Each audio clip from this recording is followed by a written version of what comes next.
Have you ever imagined stepping into a place that seems straight out of a dream? Places so impressive they defy logic. In today's video, you'll discover some of the most beautiful and unbelievable places on the planet, ones that will make you rethink everything you know about nature.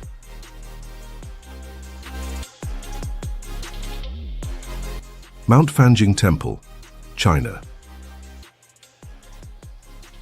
Mount Fanjing, one of China's natural and spiritual gems, rises majestically in the Guizhou province, in the southwest of the country.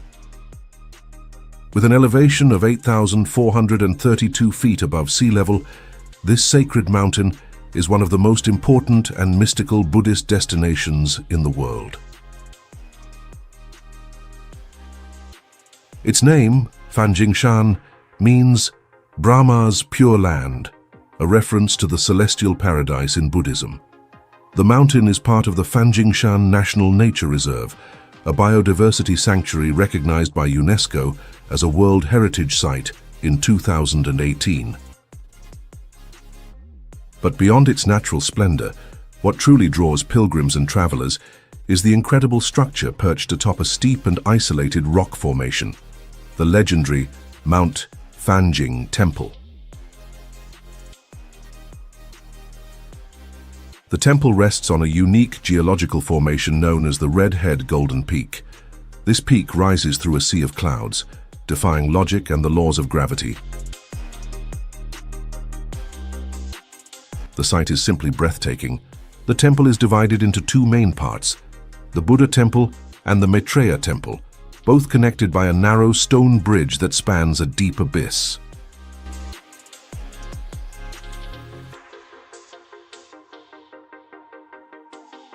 Mount Fanjing's history as a pilgrimage site dates back over 1,200 years. However, due to its remote location and challenging terrain, the structures have been repaired and rebuilt over the centuries. What we see today is the result of generations of devotion and hard work. To reach the top and visit the temple, pilgrims and tourists must endure a grueling journey. The route requires climbing more than 26,200 feet of stone steps carved into the mountain's slope. In the past, the only way to reach the temple was on foot. Today, there is a cable car that reduces part of the journey, but visitors still need to climb the last several thousand feet on foot.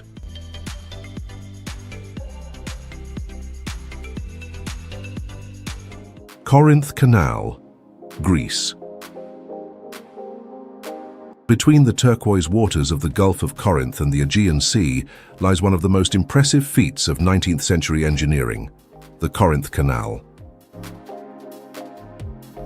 Carved through the isthmus that separates the Peloponnesian Peninsula from mainland Greece, this narrow waterway, approximately 4 miles long, transformed maritime transport in the region and became one of Greece's most fascinating icons.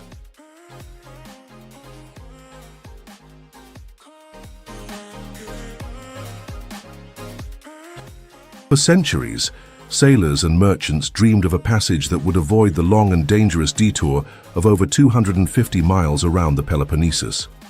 However, cutting through the solid limestone of the isthmus posed a colossal technical and financial challenge.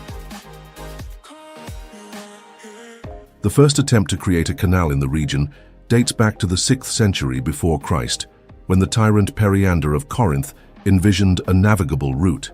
But due to the technical limitations of the era, he instead built the diolkos, a paved road where boats were transported on wooden rollers.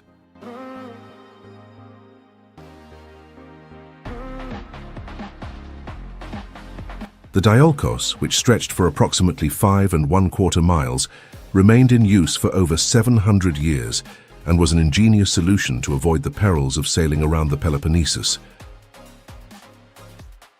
However, the dream of a true canal persisted throughout history. The Roman Emperor Nero even ordered the start of excavations in the 1st century after Christ, but his premature death brought the works to a halt. Only in the 19th century, with the advancement of technology and the influence of the Industrial Revolution, did the construction of the canal become feasible. In 1881, work began under the supervision of French and Greek engineers. For 12 years, thousands of laborers dug and blasted tons of rock, facing technical difficulties, geological instabilities, and financial setbacks. Finally, in 1893, the Corinth Canal was inaugurated, fulfilling a dream that spanned millennia. Hallstatt, Austria.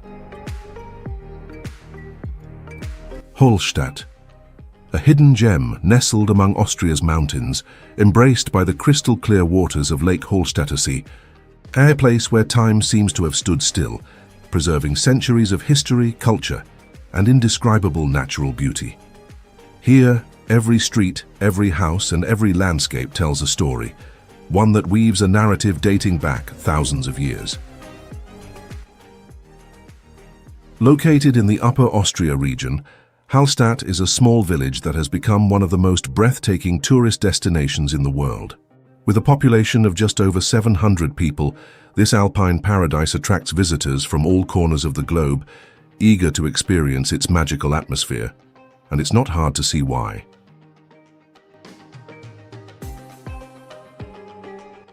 The postcard image of Hallstatt is its picturesque architecture. Wooden houses with flower-filled balconies, colorful facades, and sloped roofs create a fairy tale-like setting.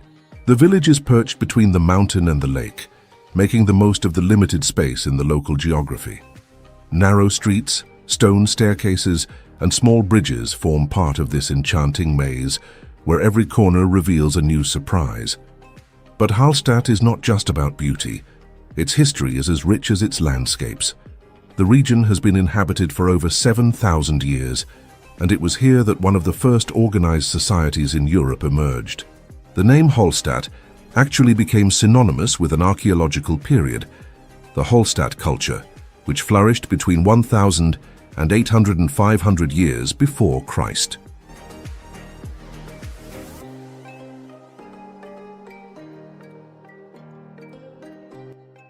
The village's greatest treasure has always been salt.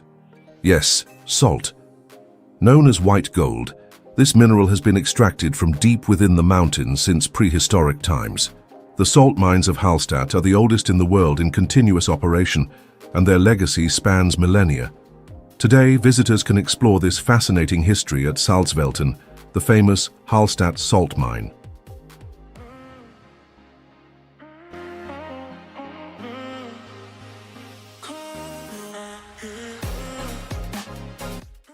Leshan Giant Buddha, China. The sound of the wind glides over the mountains of Sichuan province, in China, where the morning mist dances between valleys and rivers. A breathtaking landscape, marked by the green of the forests and the gentle flow of the Min River, the Qingyi River, and the Dadu River. In this majestic setting, carved directly into the rock of Mount Lingyun, stands the Leshan Giant Buddha, one of the most impressive monuments of antiquity. Standing at 233 feet tall with shoulders stretching 92 feet across, this colossal statue of Maitreya, the Buddha of the future, not only dominates the landscape, but also carries a rich history of faith, ingenuity, and perseverance. For over a millennium, it has silently watched over the confluence of the three rivers, a testament to human dedication to spirituality and the grandeur of nature.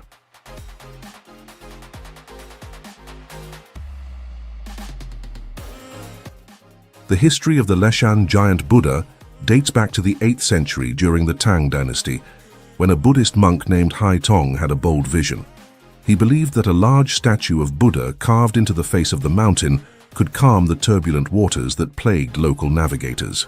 According to legend, Hai Tong devoted his life to raising funds for the construction, facing unimaginable challenges. When corrupt officials tried to extort money from him, he, in an extreme act of devotion, gouged out his own eyes to prove his sincerity.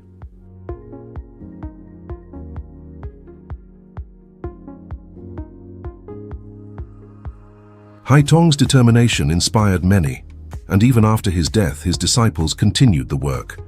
Over 90 years, thousands of artisans carved the mountain, removing tons of rock and shaping every detail of the Buddha.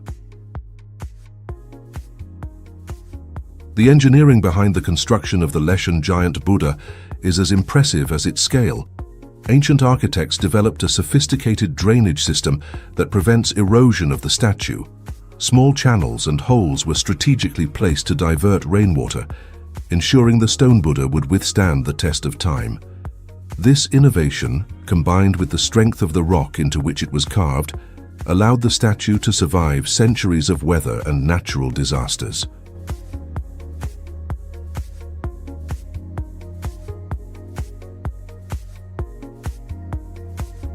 Neuschwanstein Castle, Germany. Neuschwanstein Castle, one of Germany's most iconic landmarks, rises majestically among the Bavarian mountains, surrounded by dense forests and lush valleys. With its tall towers and fairy tale-like architecture, it attracts millions of visitors every year, all captivated by its beauty and the history it holds. Located near the town of Füssen, the castle was envisioned by King Ludwig II of Bavaria, a romantic and visionary monarch who dreamed of a fortress that would reflect his artistic passions and admiration for Germanic legends.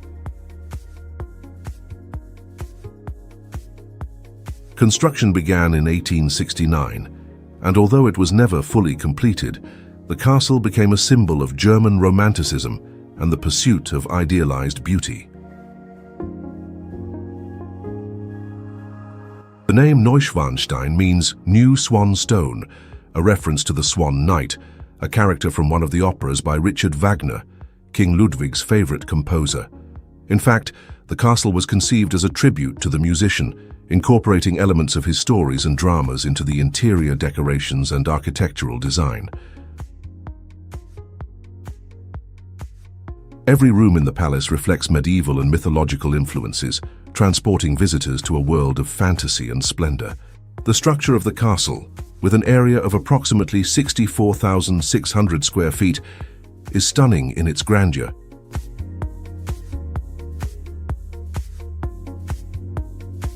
Its towers reach over 197 feet tall, creating a striking silhouette against the blue Bavarian sky.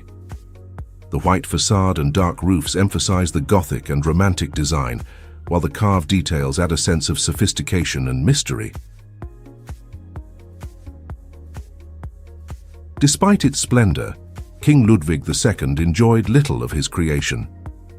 He was declared mentally unfit to rule in 1886 under mysterious circumstances and was subsequently deposed. Just a few days later, his body was found in the shallow waters of Lake Starnberg, an event still surrounded by speculation and conspiracy theories to this day. With his death, construction on the castle ceased, and Neuschwanstein remained unfinished.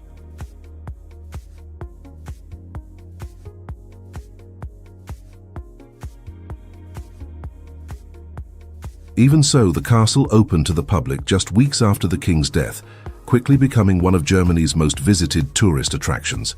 Today, it receives about 1,500,000 visitors annually who walk through its enchanting halls and corridors, immersed in the history and magic of the place.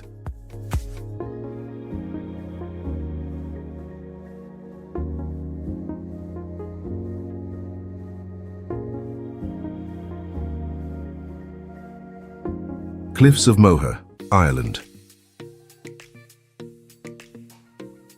On the west coast of Ireland, where the land meets the Atlantic Ocean in an abrupt and dramatic way, rises one of the world's most breathtaking landscapes, the Cliffs of Moher. A natural spectacle that stretches for 5 miles along the coast, with heights reaching 702 feet above sea level.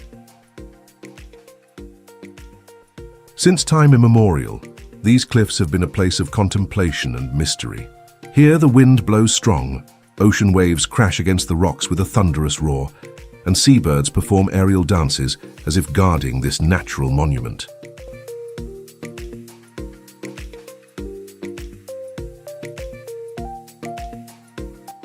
The origin of the Cliffs of Moher dates back over 320 million years, during the Carboniferous period.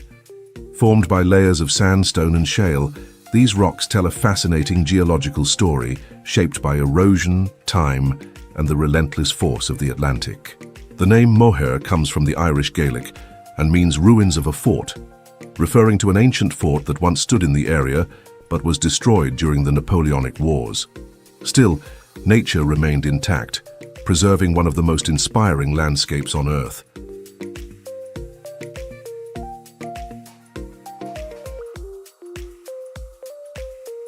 Walking along the edge of the cliffs is an experience that blends the grandeur of the view with the thrill of standing before one of the wildest places in Ireland.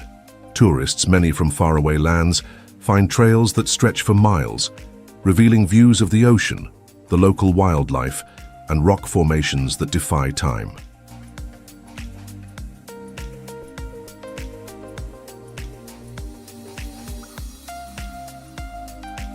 At the top of the cliffs, O'Brien's Tower stands out. Built in 1835 by Sir Cornelius O'Brien, this stone structure served as a viewing platform for Victorian-era visitors. From the top of the tower, it is possible to see the Aran Islands in the distance and, on clear days, even Galway Bay, one of the most beautiful in Ireland.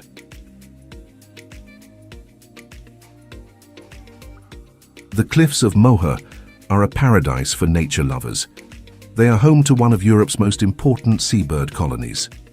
About 30,000 birds live here, including the famous puffins, known for their colorful beaks and expressive eyes. Gulls, cormorants, and fulmars also make their home on the cliffs, soaring over the waters with remarkable precision.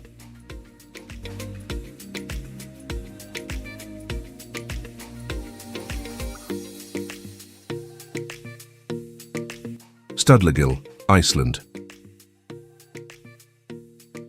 A true geological treasure hidden in the remote east of the country, this canyon reveals one of the largest and most impressive basalt column formations in the world. But what makes this place even more fascinating is its history, its formation process, and the surprising transformation of its landscape over the years. Iceland, known for its vast volcanic plains, towering glaciers, and rushing rivers, is home to landscapes that seem to come from another planet. Studlagil, with its hexagonal columns precisely carved by nature, is one of those places that leave visitors speechless. For centuries, this canyon remained practically unknown, hidden beneath the turbulent waters of the Jökulsá-á-Dal River, one of the largest glacial rivers in the country. It was only in the early 21st century that Studlagil began to gain recognition. The construction of the Karanjukar Dam, between the years 2003 and 2007, diverted a large part of the river's flow, drastically lowering the water level and revealing for the first time the grandeur of the rock formations that lay hidden. What was once a submerged canyon became one of Iceland's most stunning and photogenic locations.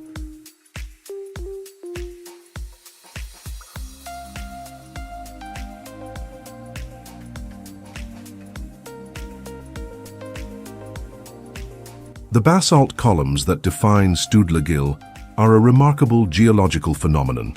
They were formed from the slow cooling of volcanic lava thousands of years ago.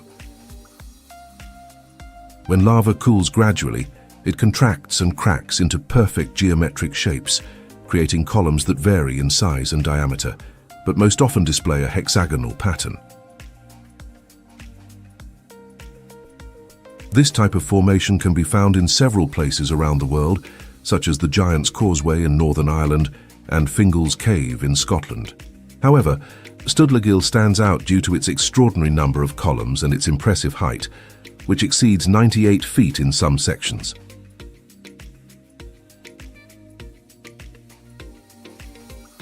The contrast between the dark basalt and the blue-green waters of the Jökulsá-á-Dal River creates a surreal landscape.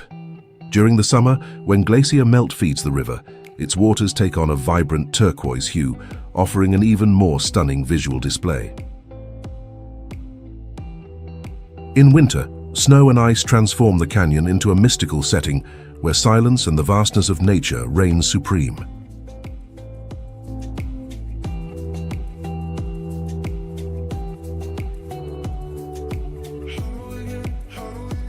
Coron, Philippines.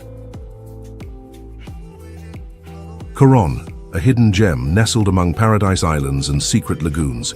Its shimmering waters reflect the brightness of the tropical sun, while limestone cliffs rise majestically above white sandy beaches. With every dive, the underwater world reveals hidden treasures, vibrant coral reefs and sunken World War II shipwrecks turned into living underwater museums.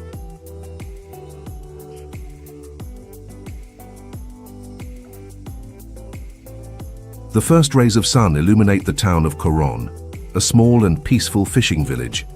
Here, life follows the rhythm of the tides, with warm-hearted locals who carry centuries of tradition and culture. Artisanal fishing is still the foundation of the local economy, while tourism is emerging as a new source of opportunity. For travelers who arrive, Coron is an invitation to adventure. One of the first must-see stops is Kayangan Lake, often described as one of the cleanest lakes in Asia. After a short hike along steep trails, a viewpoint reveals a spectacular sight of turquoise waters surrounded by stunning rock formations.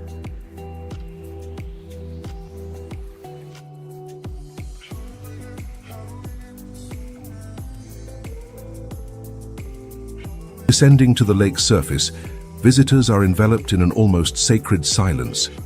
The crystal-clear water allows you to see the bottom, where smooth stones and limestone formations create a scene from another world.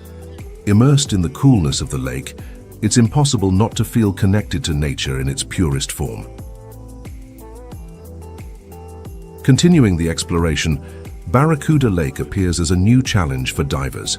Known for its thermal layers, this lake features a geological peculiarity. Different temperatures coexist within the same underwater space. As one dives deeper, the cold water gives way to warmer layers, offering a unique and intriguing experience.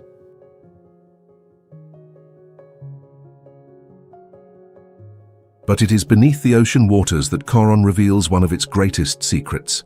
During World War II, in September of 1944, aircraft from the United States Navy launched a devastating attack against the Japanese fleet, sinking several warships around the islands of Coron.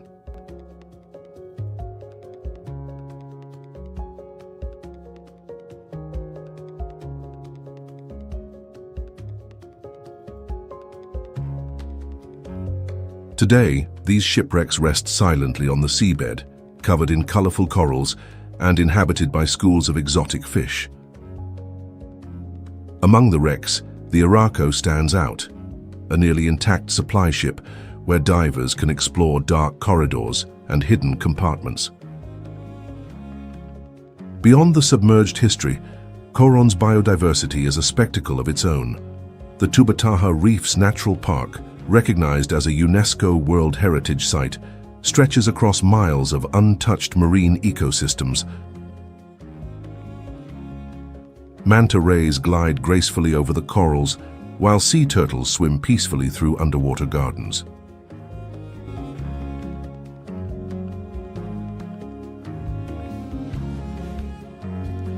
Mount Hua, China.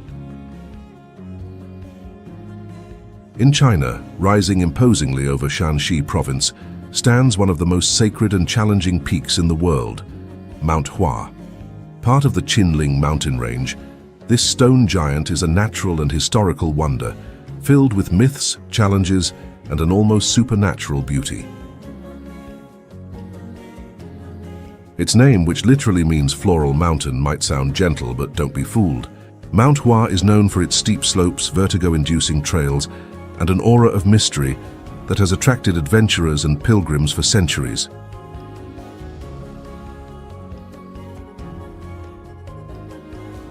The 5 main peaks of Mount Hua resemble the fingers of a giant hand pointing toward the sky. The North Peak, the lowest among them, already rises to approximately 5,295 feet above sea level. The West Peak, covered in monumental rock formations, reaches about 9,252 feet in height. The East Peak, often bathed in the rising sun, stands at approximately 6,924 feet. The Central Peak, surrounded by nearly impassable cliffs, climbs to 7,086 feet. But it is the South Peak that claims the title of the tallest, reaching an impressive 7,066 feet.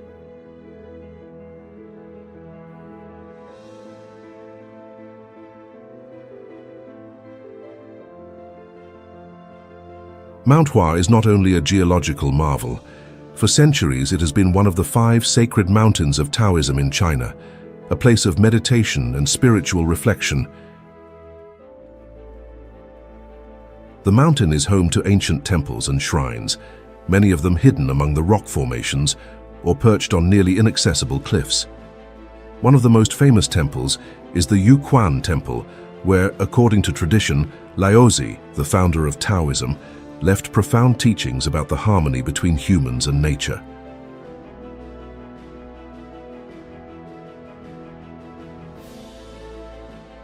Lauterbrunnen, Switzerland.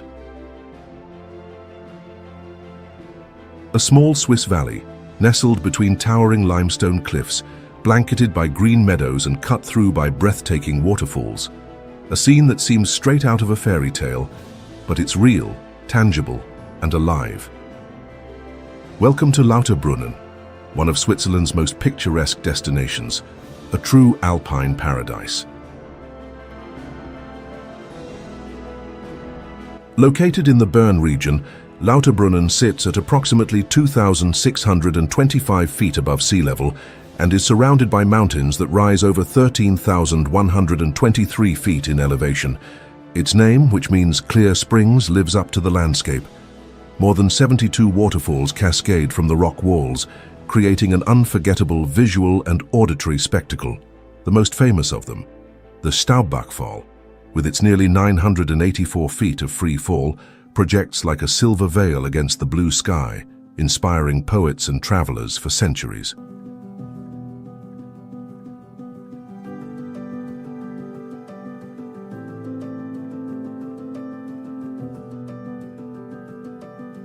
Johann Wolfgang von Goethe, one of Germany's most renowned writers, visited here in the 18th century and, enchanted by the beauty of the cascade, wrote one of his most famous poems, Song of Mahomet.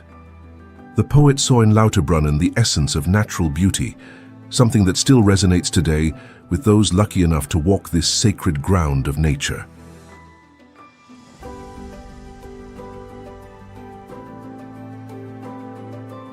Wooden houses with flower-filled balconies, winding paths weaving through green hills, and the fresh scent of the countryside make this village a refuge for those seeking peace and inspiration. But Lauterbrunnen is not only a place for contemplation, it's also a paradise for adventurers, serving as a starting point for some of the most spectacular alpine trails and activities.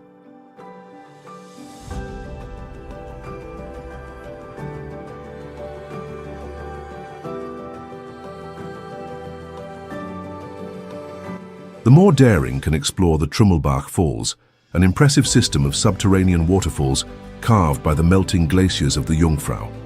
The turbulent, silty waters rush down the mountain with incredible force, creating a display of sound and motion amid damp, shadowy caves. These waterfalls are the only ones of their kind accessible to the public in Europe, transporting more than 5,200 gallons of water per second during certain times of the year, a true testament to the power of nature.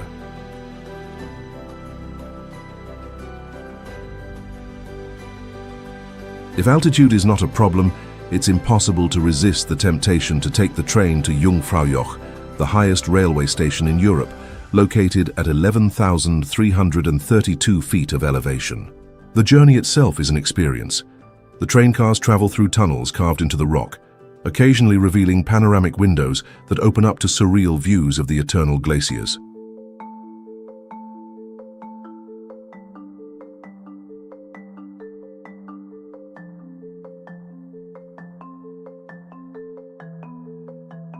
Phi Phi, Thailand. Hidden in the heart of the Andaman Sea, a paradise awakens at dawn. The sun rises behind limestone formations, tinting the crystal-clear waters with golden hues. Thus begins another day in the Phi Phi archipelago, one of Thailand's most enchanting destinations. Composed of 6 stunning islands, Phi Phi is a masterpiece of nature. The main island, Ko Phi Phi Don, is the only one inhabited and serves as the beating heart of this tropical sanctuary. Here, travelers from all over the world arrive in search of paradise beaches, rich marine life, and a vibrant atmosphere that balances serenity and excitement. Not far away lies Ko Phi Phi Lay, a truly untouched refuge. This island gained worldwide fame for hosting Maya Bay, the iconic beach from the movie The Beach, starring Leonardo DiCaprio. Surrounded by majestic cliffs up to 328 feet high, Maya Bay presents a dreamlike setting. Its soft white sand contrasts with the turquoise blue of the ocean, creating a hypnotic, natural spectacle.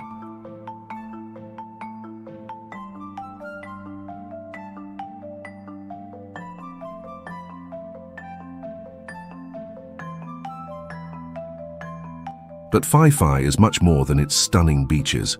Its seabed hides a fascinating universe. The coral reefs that surround the islands shelter rich biodiversity. Clownfish, black-tip reef sharks, and majestic manta rays glide gracefully through the warm waters, composing an unforgettable underwater show. That's why divers from all over the world consider Phi Phi one of the best destinations for scuba diving and snorkeling. On land, winding trails lead to spectacular viewpoints. The most famous of them, Phi Phi Viewpoint, requires a steep hike, but the view from the top is worth every step. The panoramic landscape reveals the silhouette of the island, with its curved coves separated by a narrow strip of land filled with palm trees and lively villages.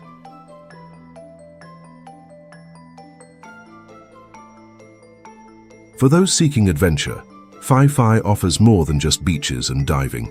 Climbing the limestone cliffs delivers an extra dose of adrenaline, while kayaks glide smoothly through hidden coves, revealing secret caves and hypnotically blue lagoons.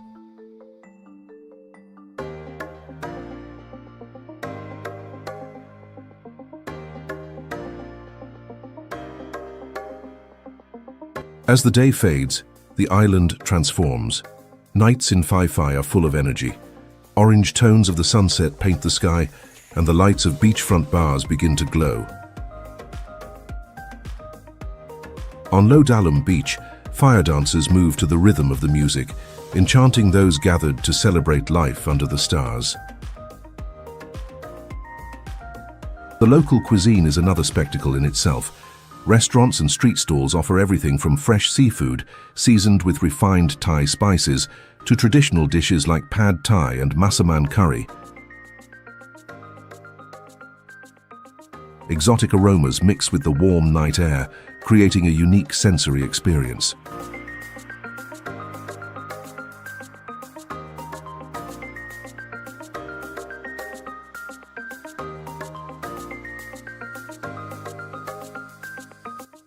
Lake Meke, Turkey. Time sculpts landscapes, shapes territories, and gives form to true natural wonders. In the heart of Anatolia, Turkey, there is a lake that challenges the human eye and intrigues scientists, poets, and travelers alike. Its name is Lake Meke, a volcanic body of water that more closely resembles a scene from another planet.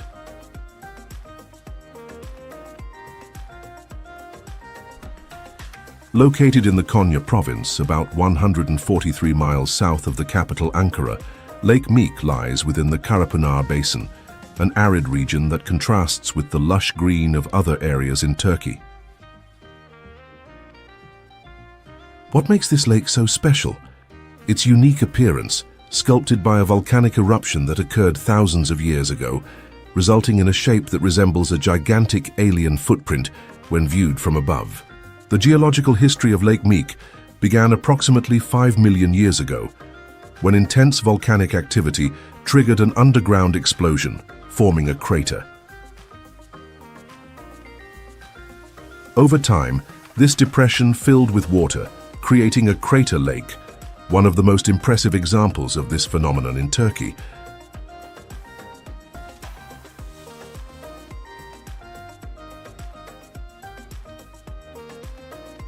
What makes this landscape even more fascinating is the presence of a volcanic cone in the center of the lake, a rocky island that rises majestically from the water, giving the place an enigmatic atmosphere.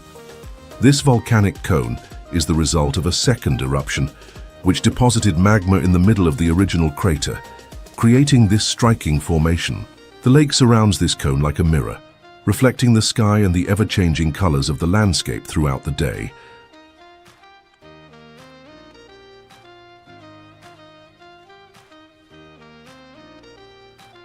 Lake Meke measures approximately 2,625 feet in length and 1,640 feet in width, with a depth that varies depending on the season. During rainy periods, its waters expand, creating an even more lush scene. However, in recent years, climate change and groundwater extraction have caused a significant reduction in the lake's water volume, making its preservation a topic of debate among environmentalists and local authorities. The name Meke has roots in the Turkish language and is associated with a species of bird that once inhabited the region. In the past, the lake served as a refuge for various migratory birds, transforming it into a true paradise for ornithologists and nature photographers.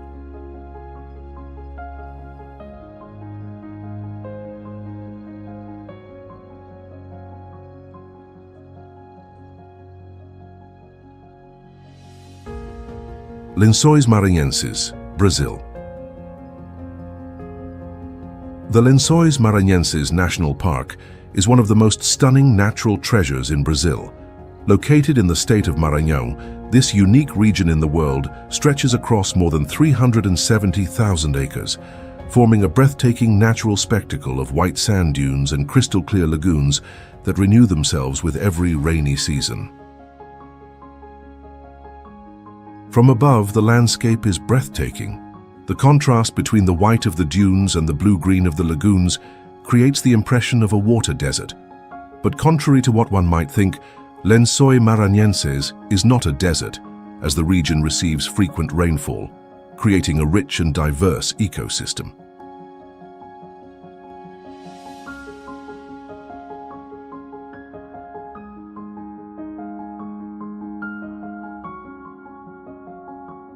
The formation of this natural paradise took millennia to consolidate. The trade winds blowing from the Atlantic Ocean carry sediments brought by rivers, accumulating sand and forming vast dunes that can reach up to 131 feet in height. During the rainy season, from January to June, the rainwater collects between the dunes, forming vibrant temporary lagoons. The result is a constantly changing landscape that creates a scenery that is always new and surprising.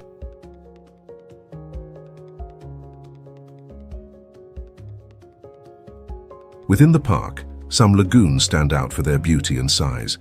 Lagoa Azul and Lagoa Bonita are two of the most famous, enchanting visitors with their incredibly clear waters. Other lesser-known lagoons also hold hidden beauties, offering moments of peace and connection with nature. Despite the apparent aridity of the location, Lençóis Maranhenses is home to various species adapted to this singular environment. Fish such as traira survive the dry period by burying themselves in the sand, waiting for the rains to return. It's also possible to spot herons, sandpipers, and even small mammals that find shelter in the native vegetation.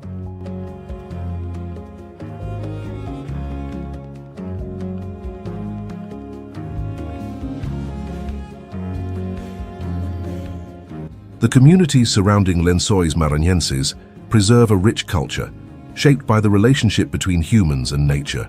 Barreirinhas is the main gateway to the park, offering infrastructure for travelers and guided tours through this vast land of sand and water. But other villages, such as Atins and Santo Amaro, reveal a more rustic and authentic side of local life. To explore Lençóis Maranhenses, one must be prepared for intense experiences. Crossing the park on foot, for example, is a journey of 3 to 5 days, traversing dunes and lagoons with the support of experienced guides. Along the way, travelers camp under a spectacular starry sky, where the Milky Way can be admired in all its splendor.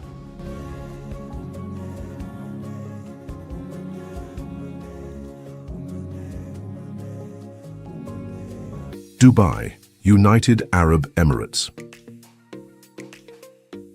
A name that evokes images of futuristic skyscrapers, artificial islands, and unparalleled luxury. Located in the United Arab Emirates, this city rose from the desert to become one of the most iconic destinations on the planet. But how did this metropolis transform into a global phenomenon in such a short time?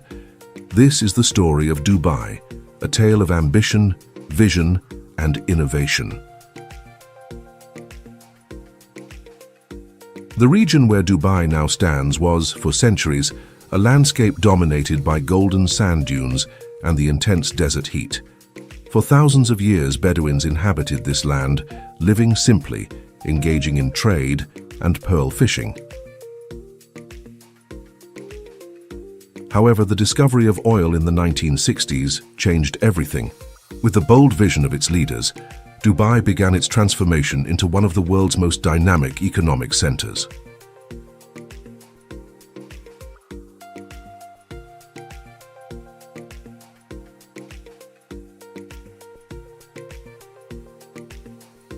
Today, Dubai is a true marvel of modernity, with an impressive infrastructure and a skyline that leaves anyone in awe.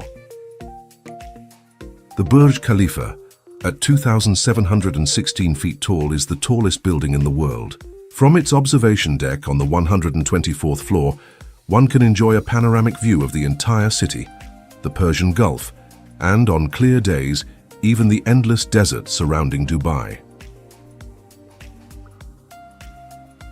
But the city didn't stop at building towering skyscrapers.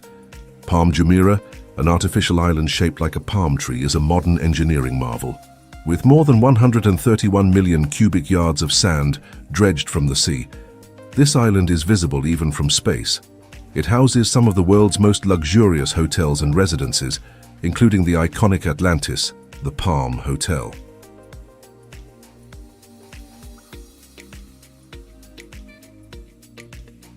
Tourism is one of Dubai's major economic drivers. Millions of visitors arrive every year to experience the city's innovations and luxury. The Dubai Mall, with more than 5,400,000 square feet of area, is one of the largest shopping centers in the world. Inside, it features over 1,200 stores, a massive aquarium, an ice skating rink, and even an indoor waterfall. Dubai also prides itself on hosting some of the most spectacular events on the planet. The Dubai World Cup, for instance, is one of the most luxurious horse races in the world, offering multi-million-dollar prizes. Expo 2020, held in the city in 2021 due to the pandemic, brought technological and architectural innovations that reaffirmed Dubai as a global hub of innovation.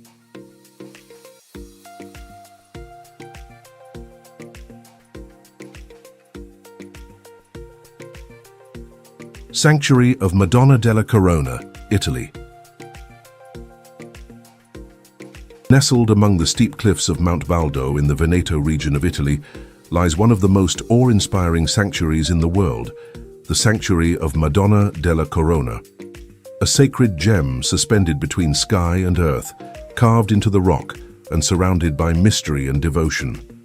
This unique place, with a history that dates back to the 15th century, stands at approximately 2,541 feet above sea level. Its structure, seemingly defying gravity, emerges from the mountain itself, creating a landscape that has impressed pilgrims and visitors since time immemorial. But how did this sanctuary, considered one of the most inaccessible in Europe, come to exist? Legend has it that in the year 1322, a statue of the Virgin Mary was miraculously transported from the Greek islands to this cliff as a divine sign. Centuries later, faith became firmly rooted in the location, and a sanctuary was built there. Over time, the small chapel was expanded and transformed into the grand structure we see today.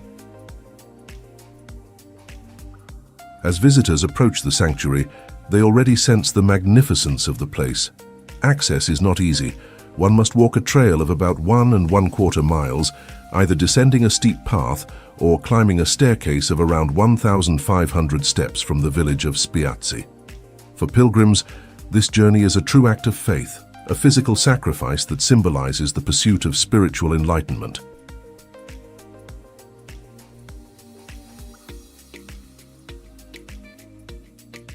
Passing through the entrance gates, a sacred silence envelops all.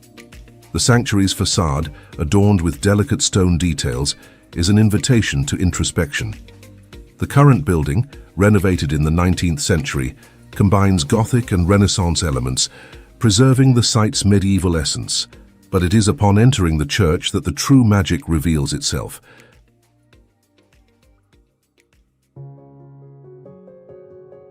Inside, the mystical atmosphere is heightened by the dim candlelight and the rays of sunlight filtering through the colorful stained glass. On the main altar, the image of the Madonna della Corona, with her serene expression and compassionate gaze, welcomes the faithful.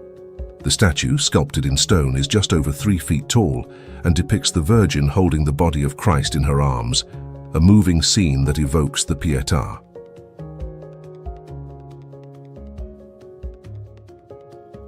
Even for those who are not religious, a visit to the sanctuary of Madonna della Corona is an unforgettable experience. Its unique location, rich history of faith, and architectural beauty make it one of the most fascinating places in Italy. Upon leaving, many visitors carry with them not only photographs and souvenirs, but also a feeling of serenity and spiritual renewal.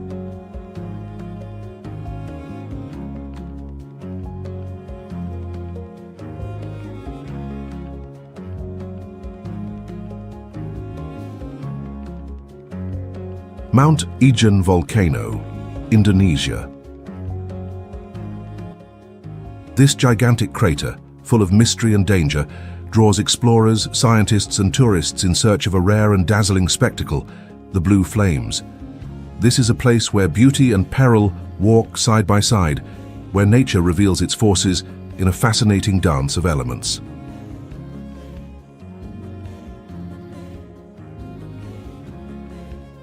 With an elevation of over 8,630 feet above sea level, Mount Ijen is one of Indonesia's many active stratovolcanoes. Its formation dates back thousands of years, and its current landscape is the result of countless eruptions and geological transformations. Inside the crater lies one of the most acidic lakes in the world, whose turquoise-green color hides a lethal danger, an acidity level so high it can dissolve metals and organic tissue within minutes.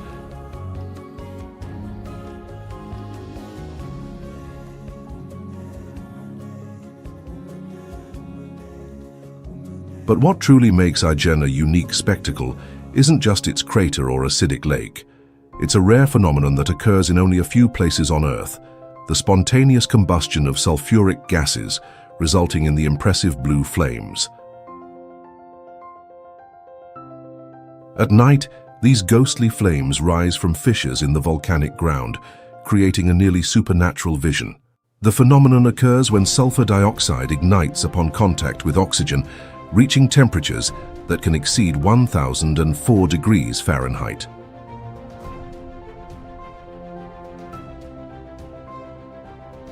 Visitors who wish to witness this spectacle must begin their journey in the early hours before dawn. The trail to the crater is about 1¾ miles long and requires stamina, as it is steep and slippery. Along the way, the strong smell of sulfur becomes more intense, making it essential to wear protective masks to avoid inhaling toxic gases.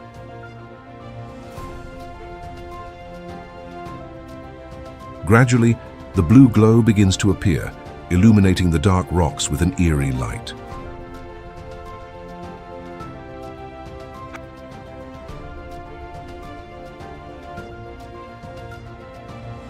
However, Ijen is not just a tourist destination. For many local workers, It represents a means of survival. Every day, dozens of sulfur miners endure extreme conditions to extract the valuable mineral. Using rudimentary tools, they break off chunks of solidified sulfur and carry them in bamboo baskets, hauling loads that can exceed 154 pounds per trip. The journey is grueling and dangerous, carried out amid clouds of toxic gases that can cause irreversible damage to health.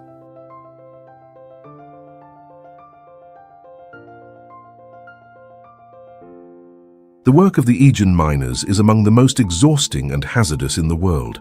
Many do not use proper protective gear and suffer from respiratory issues due to prolonged exposure to sulfuric gases. Despite the hardships, sulfur mining remains the primary source of income for many families in the region. The sulfur extracted here is used in various industries, from sugar production to gunpowder and fertilizers.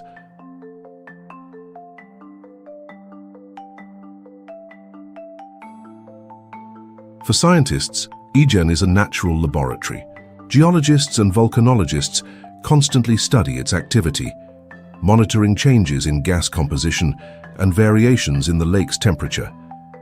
Ijen's crater also serves as a living example of the interaction between volcanic activity and bodies of water, providing valuable data for the study of other active volcanoes around the world.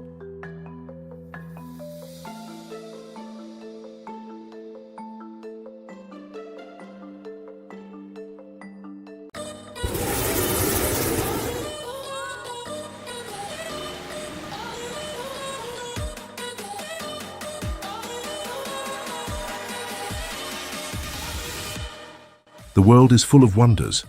Some are famous, on magazine covers and featured in the most sought-after travel itineraries. But others live only in the memories of those who have seen them. In today's video, we're going on a journey together through some of the most beautiful places in the world, but with a special perspective, the kind that values the simple and the natural.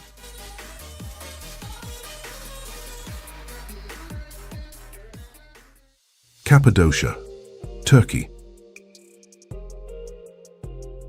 In the heart of Anatolia, where time does not move in a straight line, but in spirals of stone and silence, lies a place where the earth seems to whisper ancient stories. Cappadocia, in the central region of Turkey, is more than just a tourist destination. It is a time machine sculpted by wind, fire, and faith. From above, the world reveals itself in shades of ochre and gold, with fairy chimneys rising like guardians of a forgotten era. Viewed from the sky, these geological formations don't seem real. They look like living sculptures, created by the dance between magma and millennia. Cappadocia was born from fury. Millions of years ago, volcanoes such as Erciyes and Hasan erupted, covering the region with ash and lava. Over time, this ash solidified, forming a soft type of rock called tuff. And it was on this malleable terrain that rain, wind, and ice sculpted one of the most extraordinary natural landscapes on the planet. It's no exaggeration to say that here, the earth speaks.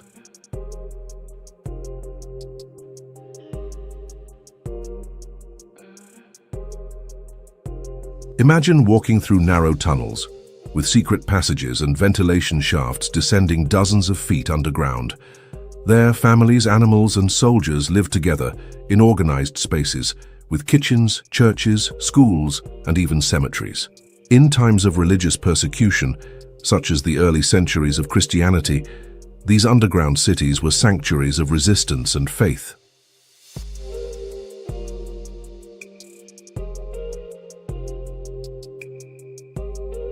It's a spectacle that mesmerizes, but also inspires reflection, because there's something deeply human about the desire to fly, to see the world from above, to touch the horizon. In Cappadocia, that desire takes shape, and even if the flight lasts only a few minutes, the memory remains, as if part of us had stayed up there, between the wind and the silence.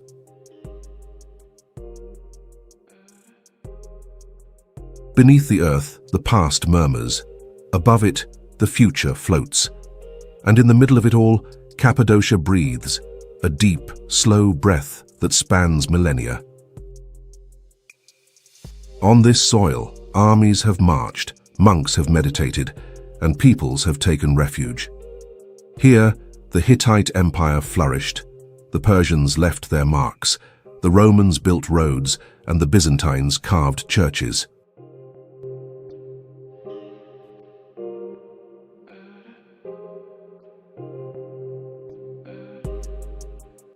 Petra, Jordan. A city lost in time, rediscovered by Western eyes, but never forgotten by the desert winds. It's impossible to reach Petra without feeling that you're about to uncover a secret. The path is narrow, winding, enclosed by sandstone walls that rise like living ramparts.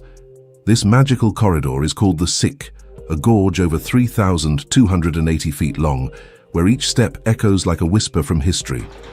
Light filters in with difficulty, casting dancing shadows that silently accompany the traveler.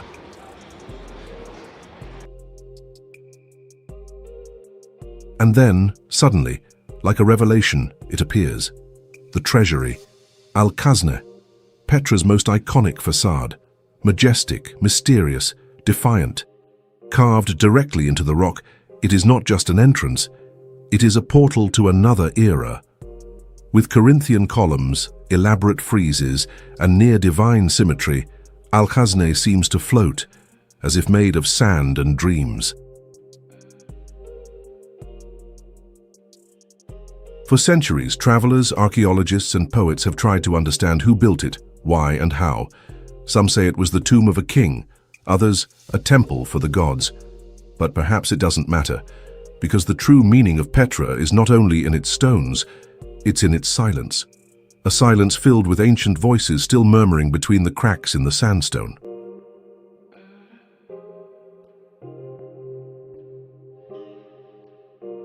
Petra was the capital of the Nabatean Empire, a trading people, clever, mystical. Coming from the desert, they controlled the spice and incense routes. They turned Petra into a center of power, culture, and faith. In the midst of a harsh desert, they built palaces, tombs, and temples. But they didn't build to dominate the landscape. They built to become part of it. Each structure was carved like a prayer to nature.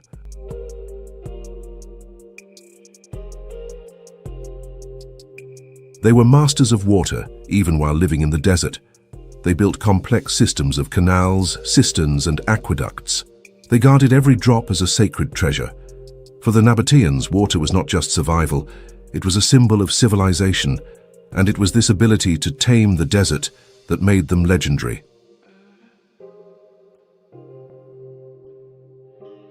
Great Wall of China. It snakes like a stone dragon over the mountains, defying time, wind, and oblivion. The Great Wall of China is not just a construction, it is a continuous whisper of past empires, a scar in the land that tells stories of fear, ambition, and endurance. When we see it, we feel not only its physical grandeur, but the weight of its silence.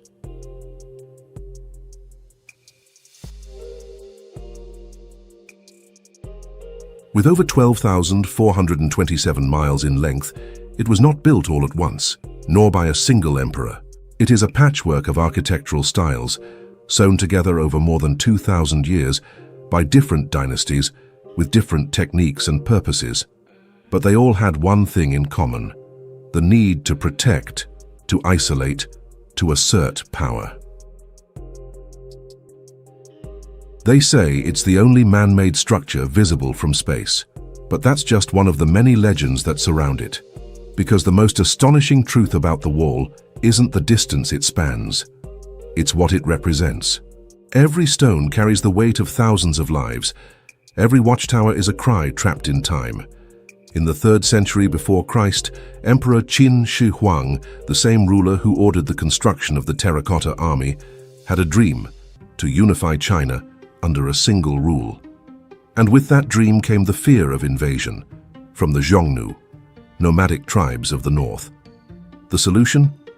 To unite the old regional walls and create a colossal barrier against the unknown.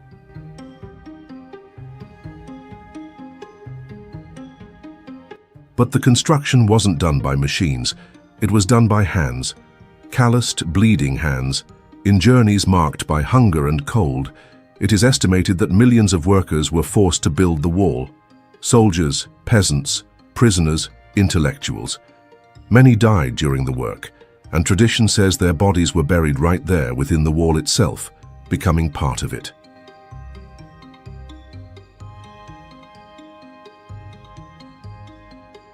That's why for some, the Great Wall is also an endless tomb, a monument not only to engineering but to human suffering. And yet it endured. It rose over deserts, crossed rivers, climbed mountains. It adapted to the terrain like a living creature, stretching its stone arms across the four corners of northern China.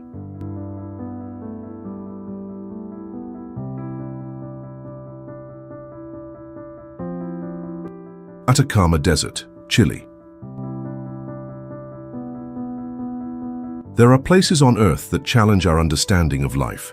Considered the driest desert in the world outside the polar regions, the Atacama is a land of extremes. In some areas, rain might not fall for decades. The sky is of an almost supernatural clarity, and the land, cracked, reddish, fossilized, feels as ancient as time itself.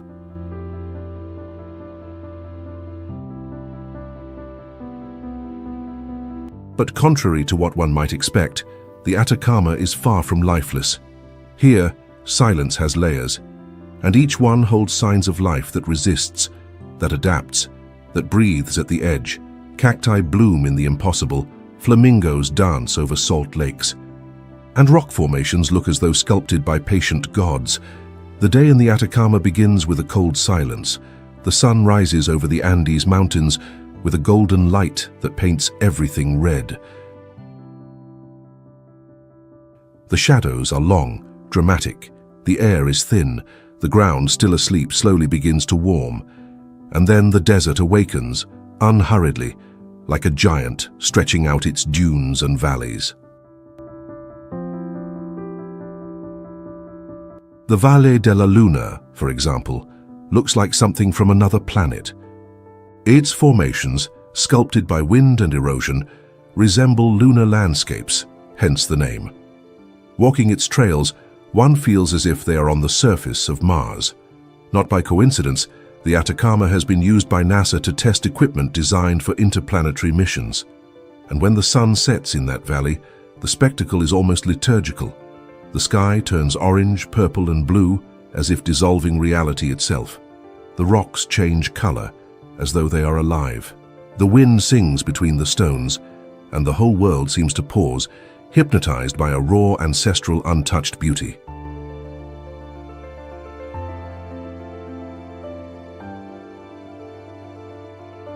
At the heart of the desert lies San Pedro de Atacama, a small village made of adobe where time moves slowly. Dirt roads, simple facades, yet attentive eyes. It serves as a base for travelers from all over the world who come seeking the unexplainable. Here the modern meets the ancient, the backpacker crosses paths with the archaeologist, and the sky meets the soul.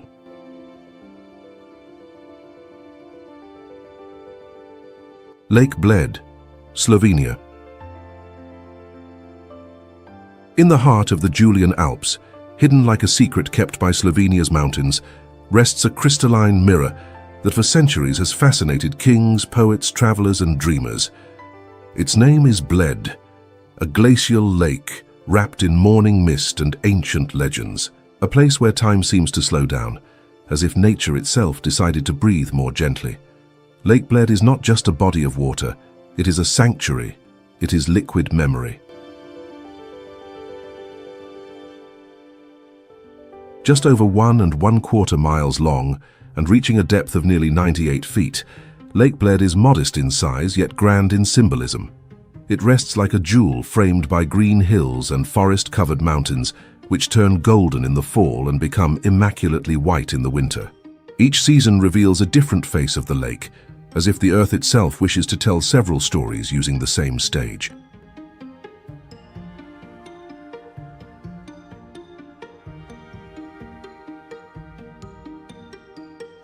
And in the center of this lake, like a fairy tale carved by geography, lies Slovenia's only natural island. A small strip of land crowned by a Baroque church, dedicated to the Assumption of Mary. Its stone staircase, built in the 17th century, seems to lead not just to the top of the hill, but to a realm where the sacred and the mythical meet.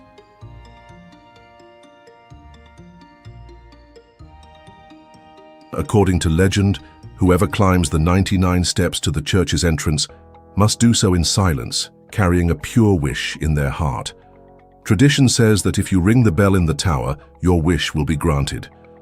Thousands of visitors repeat this ritual each year, guided by ancestral faith and the hope that the echo of the bell will travel through time and reach what has yet to come.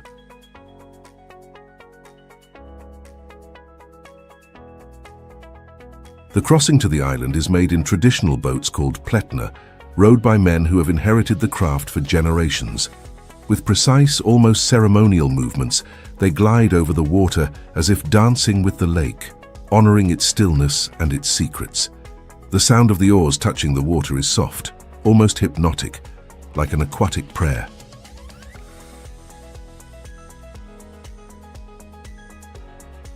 Tahiti, French Polynesia. Tahiti, the largest island of French Polynesia, rises like a poem carved from volcanic stone, with its green mountains veiled in mist and its lagoons shimmering under the sun like liquid jewels. There, every dawn is a living painting.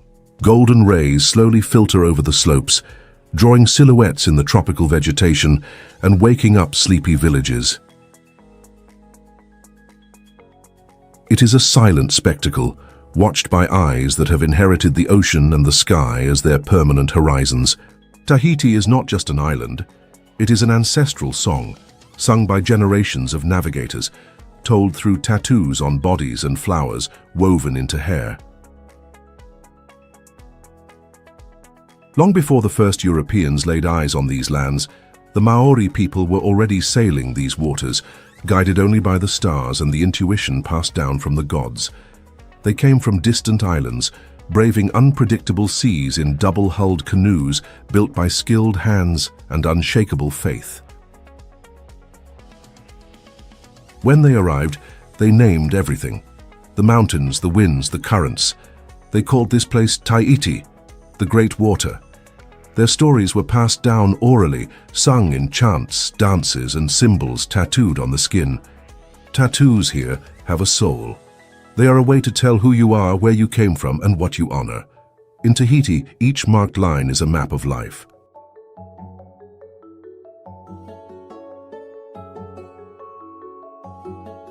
With the arrival of European explorers in the 18th century, such as Louis-Antoine de Bougainville and later the famous James Cook, Tahiti was revealed to the Western world as an idyllic paradise. Accounts described an Eden where nature was generous, the climate steady, and the people welcoming. The paintings of Paul Gauguin in the 19th century cemented in the European imagination the romantic, almost mystical image of these islands. But behind the vibrant colors and sensual forms portrayed by Gauguin, there was a people in transition. Colonization brought with it new customs, diseases, and religions. It introduced French as the official language and imposed a new order. And yet, Tahiti endured, like a tiara flower that refuses to wilt.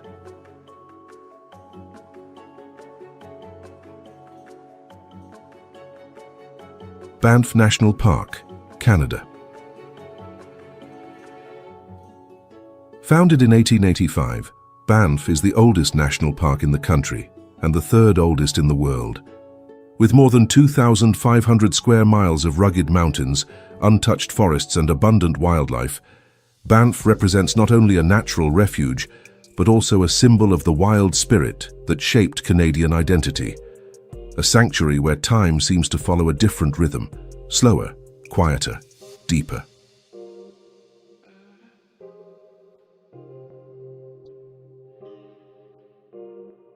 On a frozen dawn in Banff, mist dances over glacial lakes, as if the earth were breathing in silence. The air is pure, sharp, scented with the fragrance of conifers. The dominant sound is that of wind gliding through the pines, interrupted only by the distant cry of an eagle or the crack of a branch under the weight of a moose.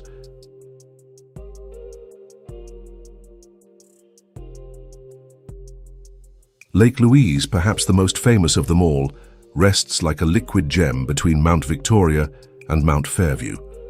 Its turquoise waters are fed by millennia-old glaciers, which melt slowly during the short alpine summer. Looking at Lake Louise is like contemplating a portal to another dimension, one where beauty exists in a raw, wild, and unfiltered state.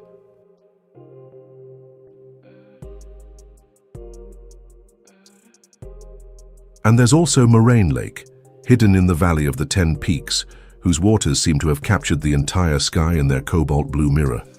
Surrounded by towering mountains with snow-covered summits, it is a place that leaves even the most seasoned travelers speechless. With each sunrise, the sunlight transforms the lake into a mosaic of reflections, as if nature were playing with crystal mirrors.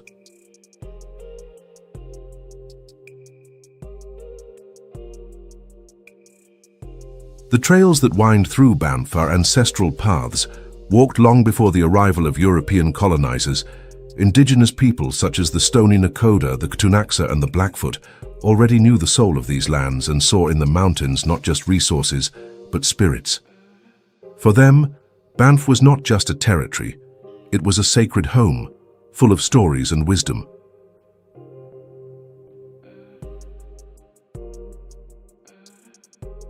At the heart of the park is the charming town of Banff, a human refuge surrounded by cathedrals of stone. Small in size but immense in hospitality, Banff is a starting point for epic adventures and silent contemplation. Cozy cafes line the main streets, blending the aroma of coffee with the promise of stories born after long hikes along the trails.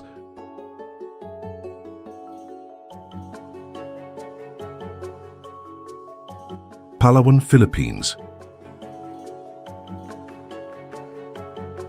In the heart of Southeast Asia, where the waters of the South China Sea kiss the shores of an untouched archipelago, lies a natural sanctuary called Palawan, a place where nature still dictates the rhythm of life, and time seems to flow more slowly, as if respecting the silence of the tropical forests and the ancient wisdom of the limestone mountains.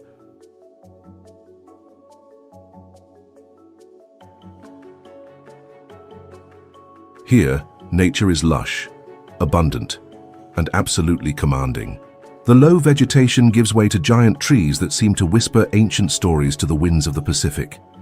The transparent waters reveal coral gardens, mesmerizing schools of fish, and a vibrant underwater world that pulses with life, as if each drop of ocean holds an untold secret. El Nido, one of the most famous regions of Palawan, is a spectacle of limestone rocks sculpted by time, rising abruptly from the sea to form a natural cathedral dedicated to beauty. The hidden lagoons between the cliffs are portals to another world, untouched, silent, where the only soundtrack is the sound of oars cutting through water and the distant call of a seabird.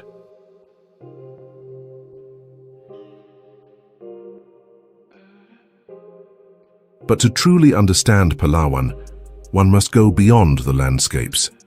It is necessary to dive into its history, its legends, and the lives that inhabit these lands.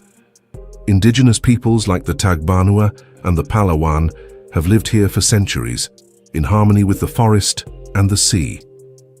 Their beliefs are intertwined with the cycles of the moon, the rhythms of the tides, and the signs of the jungle. They do not see nature as something to be conquered, but as a sacred being, worthy of respect and gratitude. Their dances, songs, and rituals are expressions of a spirituality deeply connected to the natural world. Walking with them is to learn how to listen to the forest, to decipher the movements of the wind, and to understand that each stone, each leaf, each creature holds meaning. In Puerto Princesa, the capital of the province of Palawan, another kind of life pulses. It is where the traditional meets the modern, where bustling markets blend with quiet neighborhoods, and where urban life coexists with growing environmental awareness. It is also here that one finds the famous Puerto Princesa underground river, one of the new 7 wonders of nature.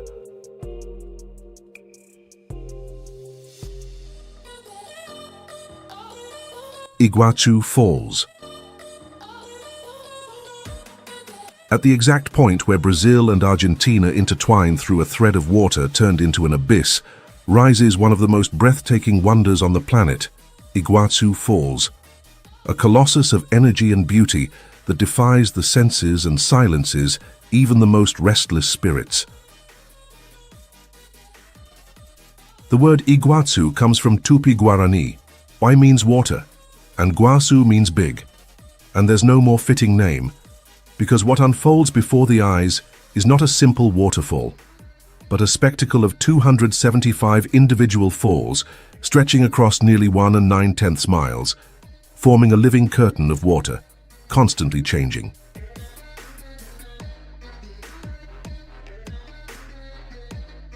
There, where the Iguazu River plunges with violence and poetry, nature reveals itself in its rawest, wildest, and most sublime form.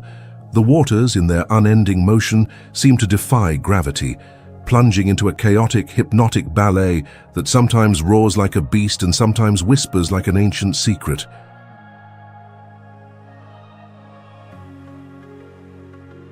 The Devil's Throat is the heart of this liquid temple, her deep U-shaped chasm where water crashes down with overwhelming force, creating a permanent cloud of mist that rises to the heavens like natural incense and forms ethereal rainbows that dance in the wind, like invisible blessings for those who dare approach.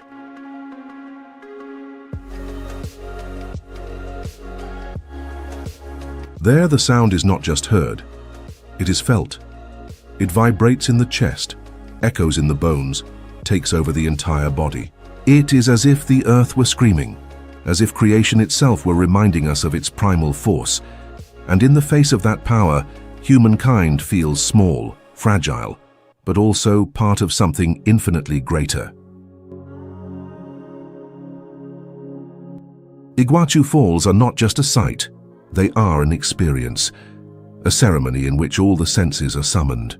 The damp breeze that touches the face, the scent of the wet forest, the taste of water in the air, the sound that fills the space like an ancestral symphony, and the view that defies any description, any attempt to capture it in words. It can only truly be understood with an open heart.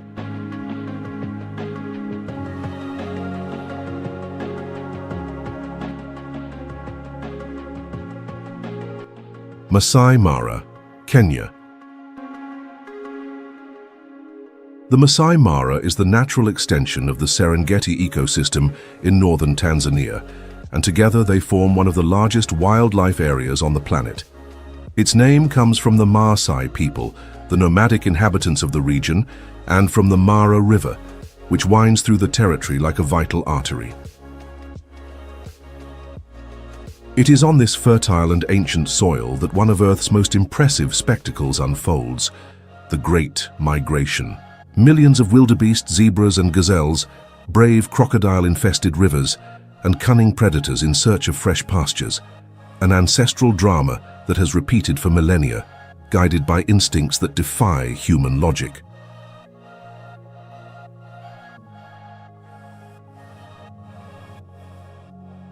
For months, the plains come alive with the sound of hooves pounding the earth, with clouds of dust rising on the horizon, and with the cries of predators seizing their chance. Lions ambush silently, leopards hide in the shadows, hyenas wait for chaos to strike. Every step taken by herbivores is a Russian roulette of existence. The sky over the Masai Mara also has its protagonists. Eagles, vultures and storks follow the flow of migration like sentinels from above. They know that where there is movement, there will be death, and where there is death, there is food. Nothing is wasted here in nature. Every loss is another's gain. The balance is maintained, even at the cost of blood. But the Mara is not just about animals. It's also about the people who coexist with this nature, who share the land with lions and elephants, and who for generations have learned to respect the cycle of life. The Maasai walk with their vibrant red robes, spears in hand, eyes alert and firm steps. They don't just live in the Mara, they belong to it. Their stories, their songs, their rituals all echo the surrounding landscape. They know the sense of the wind, the signs of the clouds, the roar of each feline. To them, every animal is a brother, a spirit, and every death is a conversation between the physical and spiritual worlds. Dubrovnik, Croatia. Founded in the 7th century, Dubrovnik grew between the cliffs of the Dalmatian coast, protected by medieval walls that, even today, remain as silent guardians of a grand past. Walking through its streets is more than crossing an ancient city.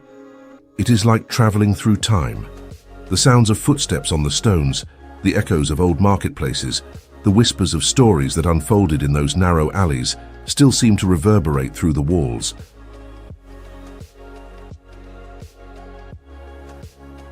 In the heart of the city, the Straden stretches like a main artery. Its limestone pavement, so polished by centuries of human movement that it gleams under the sun, guides the eyes and steps of all who arrive. Surrounding it, Baroque palaces, Renaissance churches, and Gothic facades silently tell the chapters of the maritime republic that once rivaled Venice. At its peak, Dubrovnik was not just a commercial port. It was a symbol of diplomacy, intelligence, and independence.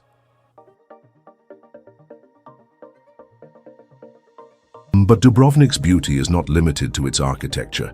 It pulses in every gesture of its people, in every flavor of its cuisine, in every song that echoes during the cultural events that take over the plazas on summer nights. The city is a symphony of tradition and resilience. For centuries it has faced invasions, earthquakes, sieges and wars, and has survived them all. Perhaps that is why there's a silent pride in its air, a constant reverence for the past.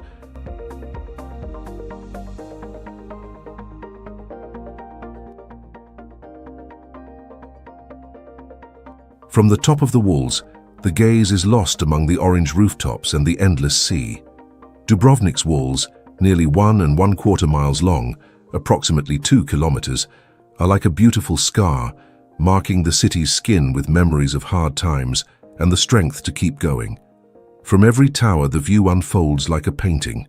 On one side, the Dalmatian mountains, on the other, the sea that seems to have no end. It's impossible not to feel a chill remembering that these stones have witnessed moments of glory and pain. During the siege of the city in the 1990s, in the Croatian War of Independence, Dubrovnik was hit by bombs but stood strong. The marks of conflict are still visible to those who look closely, but they do not define the city. On the contrary, they are signs of its resilience.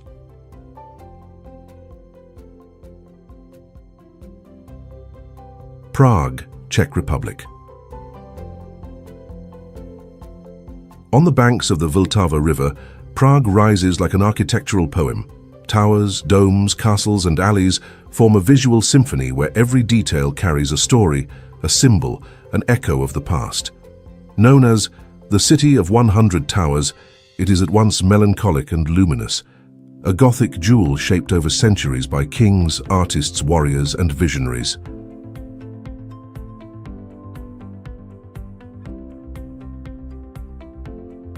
In the heart of the city, the Old Town Square opens like an ancestral stage. This is where the soul of Prague beats. Footsteps reverberate over the centuries-old stones, the sound of bells mixes with the chatter of visitors, and the famous astronomical clock, with its charming automatons, has been turning for more than 600 years, defying time and logic with its medieval beauty.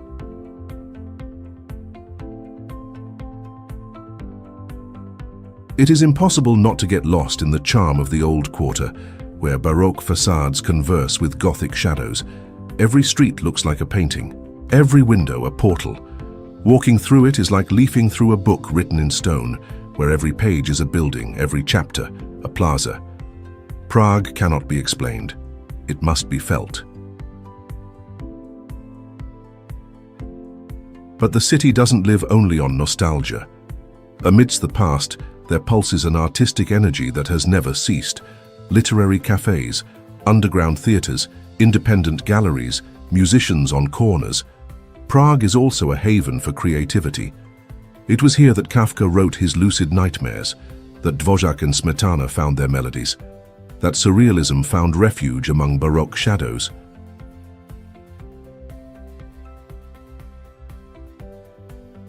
Charles Bridge, perhaps the most iconic symbol of the city, connects far more than just two riverbanks. It links time, faith, power. Built in the 14th century under the orders of King Charles IV, the bridge carries in its stones the weight of centuries, and in its statues the soul of saints and kings who witnessed wars, revolutions, and celebrations. When crossing it, the traveler doesn't just walk. He is carried by an invisible current of history. At the top of Hradčany Hill, Prague Castle imposes itself with majesty. It is the largest ancient castle in the world, a city within a city, a kingdom made of stones and centuries. Since the 9th century, it has stood immobile, watching the transformation of a people and a nation. Inside, St. Vitus Cathedral raises its towers like hands touching the sky. And as you step inside, the light filtered through the stained glass windows colors the silence, as if each ray were whispering a prayer. Prague is also a city of contrasts.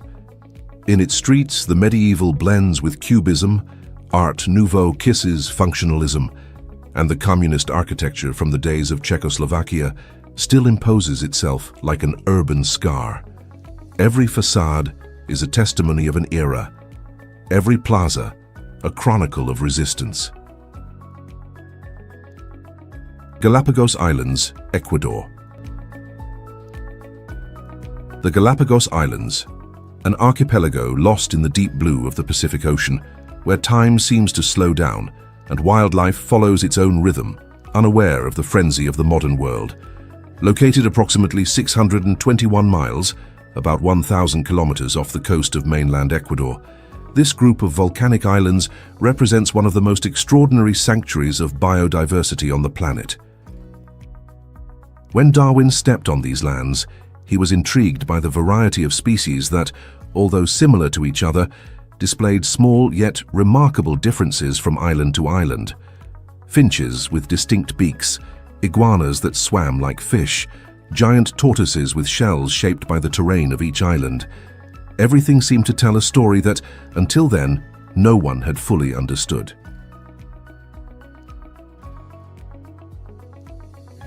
But to truly understand the magic of the Galapagos, one must go beyond the Darwinian myth. The archipelago is made up of 13 main islands, 6 smaller ones, and over 100 islets and rocks. Each has its own personality, each one home to life forms found nowhere else on Earth. The origin of these islands is purely volcanic. Deep within the Earth, magma broke through the oceanic crust and raised underwater mountains that, over time, emerged as islands. Even today, the archipelago is still alive, literally.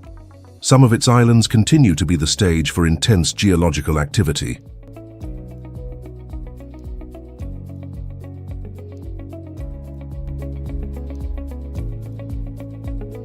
On Fernandina Island, for example, considered the youngest and most volcanically active, rivers of lava sculpt new landscapes with each eruption. It's a constant reminder that the Earth here is still under construction. The glowing flows descend the slopes and meet the cold waters of the Pacific in an ancestral dance between fire and sea. And even in this inhospitable environment, life thrives. Marine iguanas, prehistoric-looking creatures covered in dark scales, dominate the sun-soaked black rocks. They are the only lizards in the world that have learned to swim in the open sea, diving in search of marine algae. A specialization so unique it could only evolve in a place so isolated.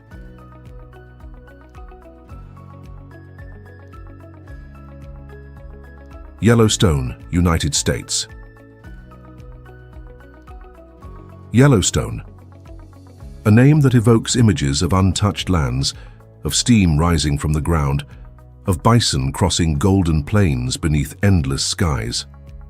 Located in the heart of the Rocky Mountains, across the states of Wyoming, Montana, and Idaho, Yellowstone is not only the first national park in the United States, it is the first national park in the world, a symbol of what it means to preserve nature and trust that it knows how to live without the hand of man.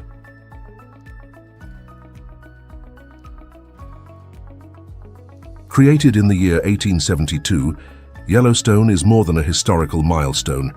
It is a living frontier between the wild and the civilized, a sanctuary of boiling geology, of grand fauna, of ecosystems as vast as they are delicate, a place where the earth breathes, moves, and reveals itself in its most primal form. Upon arriving in Yellowstone, the first thing you notice is the smell. A slight sulfuric scent in the air, the mark that the ground beneath your feet is not asleep. Beneath the surface lies a supervolcano, a gigantic magma chamber that fuels more than 10,000 geothermal features, including geysers, hot springs, fumaroles, and bubbling pools. It is the highest concentration of such activity on the entire planet.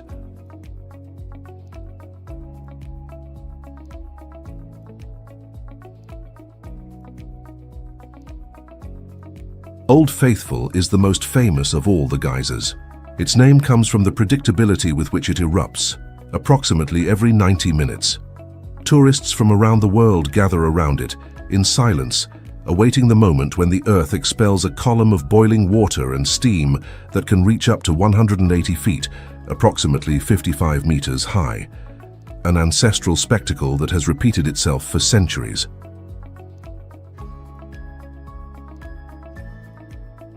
But Yellowstone is not only fire and steam, it is also water in motion. The Yellowstone River cuts through the park like a living artery, feeding breathtaking waterfalls, such as the iconic Lower Falls, which plunge from a height of nearly 328 feet, almost 100 meters, in the Grand Canyon of Yellowstone, a valley of multicolored rock that seems hand-painted by time. It is hard not to be moved by that landscape. The canyon, carved over thousands of years by the force of water and ice, reflects shades of gold, red, and amber.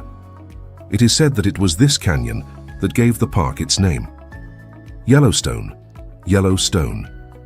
And there, where the sound of waterfalls echoes between cliffs, the grandeur of nature imposes itself with reverence. Maui, Hawaii. Maui, a name that sounds like an ancient song carried by the wind. An island where myths walk side by side with reality, where the land breathes, the sea sings, and the gods still seem to whisper through the winds. Located in the heart of Hawaii, Maui is both wild and welcoming, remote and alive, a tapestry of contrasts woven by time, fire, and the waves of the Pacific Ocean. Called the Valley Isle because of its terrain marked by mountains at the edges and a lush valley in the center, Maui is a land of intense beauty and ancestral energy. Here, every beach has a spirit, every trail, a story, every rock, a name in Hawaiian that carries the echo of past generations. The island of Maui was shaped by two volcanoes, Haleakala to the east and Mauna Kahalawai, also known as the West Maui Mountains, to the west.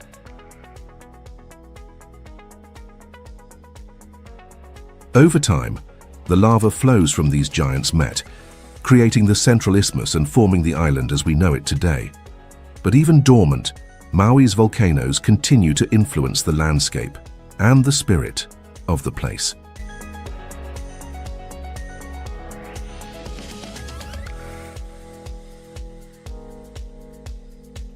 Haleakala, House of the Sun in Hawaiian, dominates the eastern half of the island. With an elevation of over 9,800 feet, more than 3,000 meters, it is the tallest mountain in Maui and also one of the most sacred sites in the entire archipelago. Climbing to its summit before dawn is an almost spiritual ritual. The road winds through clouds until finally the sun breaks the horizon, painting the sky in fiery tones, as if the world were being born again. Up there at the summit, the silence is profound. The air is cold and thin. And when the first ray of sunlight touches the crater, we understand why the ancient Hawaiians believed the demigod Maui tied the sun there so that the days would last longer. The energy of the place is tangible. It's like standing before something sacred, not only for its beauty, but for the memory it holds. During the day, Haleakala reveals another face. an immense volcanic valley covered in black stones, red ash, silvery moss, and endemic plants that exist nowhere else on Earth, like the silversword, a delicate silver-hued species that blooms only once in its lifetime, and then dies.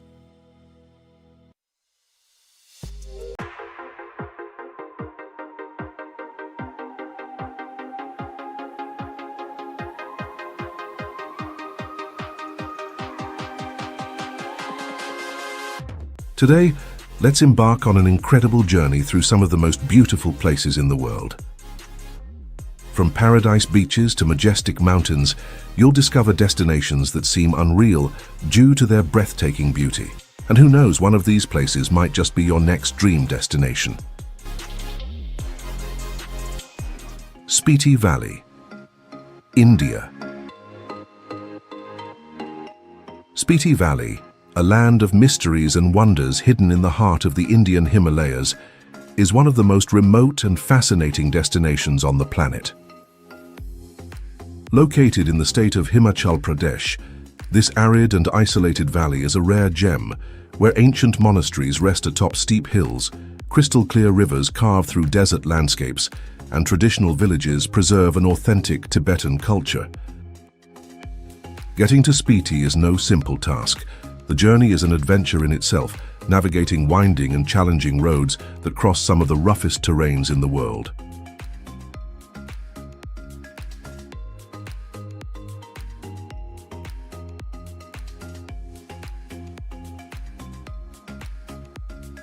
There are two main access routes, one through the Kinnaur Valley, which is open almost year-round, and another through Manali, passing through the formidable Kunzumla Pass, which is only accessible during the summer months.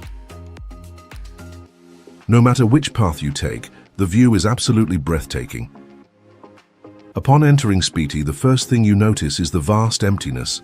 Unlike the lush landscapes of other parts of Himachal, here the land is dry and rocky, dotted with centuries-old monasteries standing as spiritual guardians of the region. The deep blue sky contrasts with the snow-capped peaks, creating a surreal setting. Key Monastery, one of the valley's most iconic attractions, is a sight to behold. Perched at 13,671 feet above sea level, this 6th century Buddhist monastery is the largest and most influential in the region. Its white and reddish-brown walls seem to emerge from the mountain, and inside monks chant ancient hymns while Tibetan illuminations decorate the walls. A visit to Key offers an intense spiritual experience and the opportunity to witness the monks' daily lives.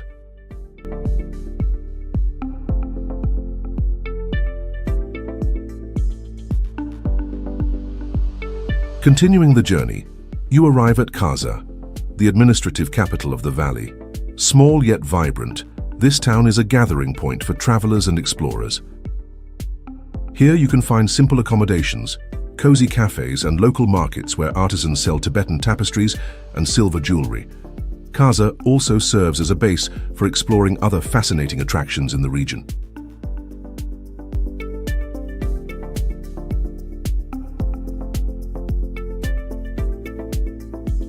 Zermatt. Zermatt, a picturesque village nestled among the towering Swiss Alps, is a true paradise for nature lovers, adventurers, and luxury seekers. Located in the canton of Valais, this charming alpine town attracts visitors from all over the world, captivated by its stunning landscapes, impeccable infrastructure, and of course, the majestic presence of the Matterhorn, the iconic pyramidal mountain that has become a symbol of Switzerland. From the moment you arrive in Zermatt, you realize this is no ordinary destination. The town has a strict commitment to sustainability, which is why conventional cars are prohibited. Transportation is exclusively electric vehicles, horse-drawn carriages, and of course walking, making the experience even more immersive and peaceful. The most traditional way to reach Zermatt is via the Glacier Express train, one of the most spectacular railway journeys in the world. Connecting Zermatt to St. Moritz, the train winds through deep valleys, impressive bridges, and tunnels carved into the mountains, providing an unforgettable visual spectacle. Upon arriving at the Zermatt station, you feel as if you've entered a parallel world, where modernity exists in perfect harmony with alpine tradition.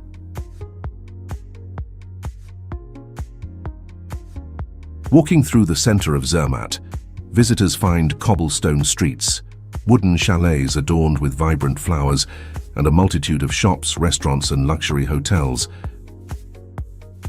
One of the most visited spots is Bahnhofstrasse, the town's main street, where sophisticated boutiques share space with charming cafes and pastry shops serving the finest Swiss chocolates. For fans of Alpine cuisine, a must-stop is the Chevroni restaurant, famous for its cozy atmosphere and traditional dishes prepared with local ingredients.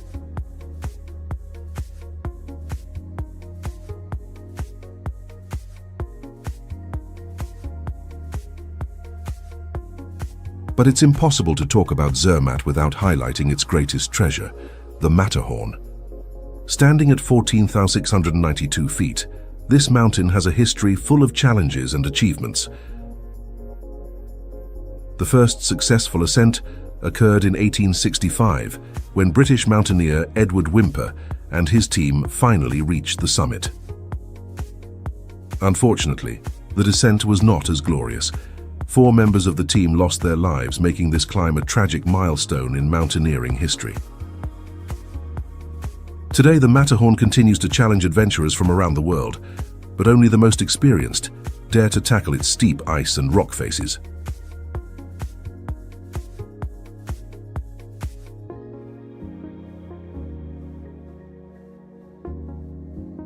Mont Saint-Michel, France. In the heart of Normandy, a rocky island rises from the waters, defying time and inspiring generations. Its name echoes through the centuries, Mont Saint-Michel, a site that seems straight out of a fairy tale, where stone and faith intertwine in mystical harmony. It is said that this natural fortress, protected by the treacherous tides of the English Channel, inspired J.R.R. Tolkien in creating Minas Tirith, the Grand White City from The Lord of the Rings. Indeed, its medieval grandeur evokes the majesty of ancient legends. At the summit, crowning the horizon, rests the majestic Benedictine Abbey. The paths leading up to it wind through narrow, labyrinthine streets carved by history.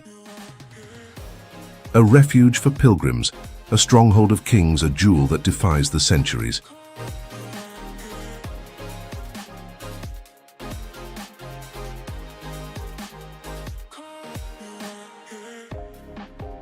When the tides rise, Mont Saint-Michel becomes an isolated island, its access swallowed by water in a hypnotizing spectacle of nature.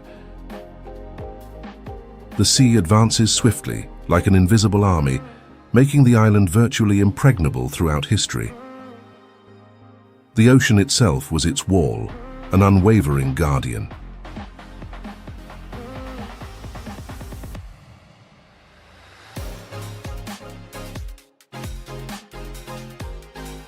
Santorini, Greece. Santorini, one of Greece's most iconic islands, is a destination that blends stunning landscapes, a rich history, and exceptional cuisine. Located in the Aegean Sea, this volcanic island is famous for its white houses with blue domes, breathtaking sunsets, and exotic beaches.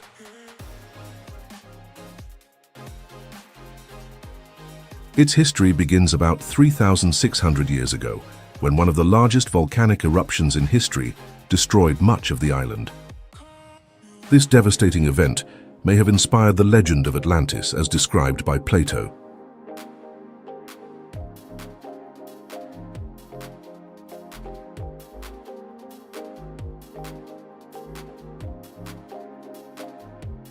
The explosion created the iconic submerged caldera, a landscape of steep cliffs that now captivates tourists from around the world. But the remains of the ancient Akrotiri civilization, preserved in volcanic ash, reveal an advanced and sophisticated society that thrived before the disaster.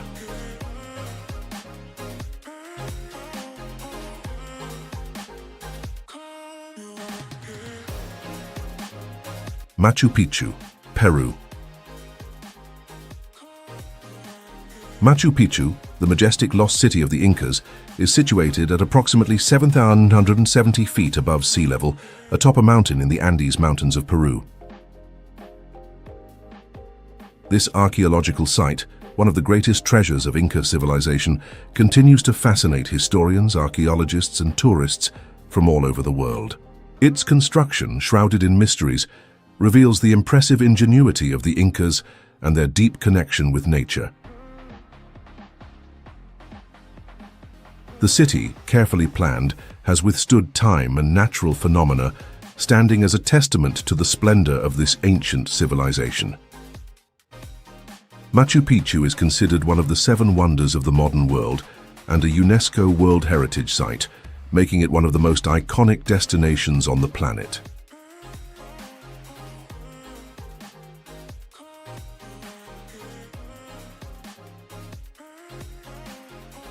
Machu Picchu's history dates back to the 15th century, during the reign of the Inca Emperor Pachacuti. It is believed that the site was built as a royal estate for the emperor, or as an important ceremonial and administrative center. Its strategic location, high atop a mountain surrounded by the Urubamba River, provided protection and an impressive panoramic view. The city was meticulously planned, with urban and agricultural sectors, religious temples, farming terraces, and advanced irrigation systems. However, despite its importance, Machu Picchu remained unknown to the outside world for centuries until its rediscovery in 1911 by American explorer Hiram Bingham. The construction of Machu Picchu is a testament to the advanced Incan engineering. The stone blocks were precisely cut and fitted together without the use of mortar, a technique known as ashlar.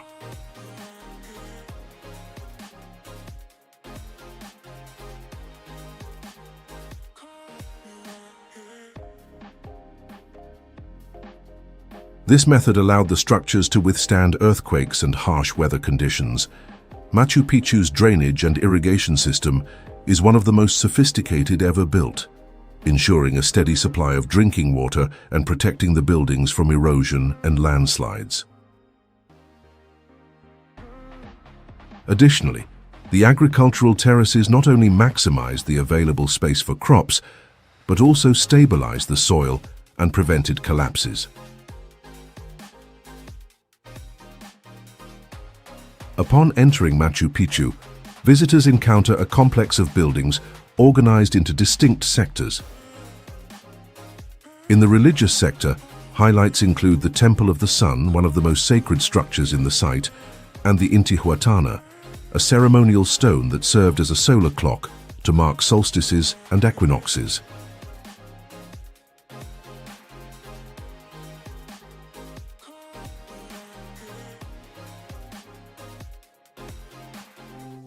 Fansipan. Fansipan, known as the Roof of Indochina, rises majestically to 10,312 feet above sea level, making it the tallest mountain in Vietnam and the entire Indochina Peninsula. Located in Lao Cai province in the far north of the country, this impressive mountain formation is part of the Huanglian Sun Range, a mountain chain stretching across the region, characterized by lush vegetation, diverse climates, and a unique ecosystem that attracts explorers, adventurers, and scholars from around the world.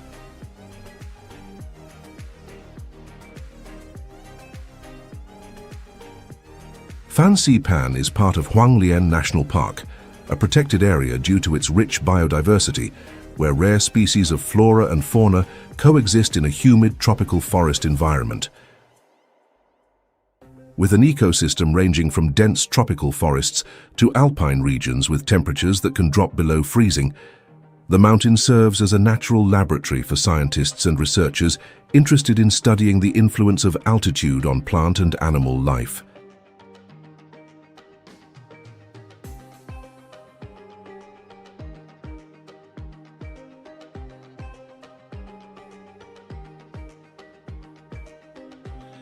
Beyond its impressive biodiversity, Fansi Pan holds immense cultural significance for the ethnic minorities in the region. Among the main groups living along the mountain slopes are the Hmong, Dao and Tay people, communities that have lived in harmony with nature for centuries, preserving their traditions, spiritual beliefs and agricultural practices. For these communities, the mountain is sacred, believed to be a place of connection between the heavens and the earth, where ancestral spirits reside and protect the region. Many festivals and rituals are held throughout the year to honor the spirits of the mountains, ensuring prosperous harvests and protection from natural disasters.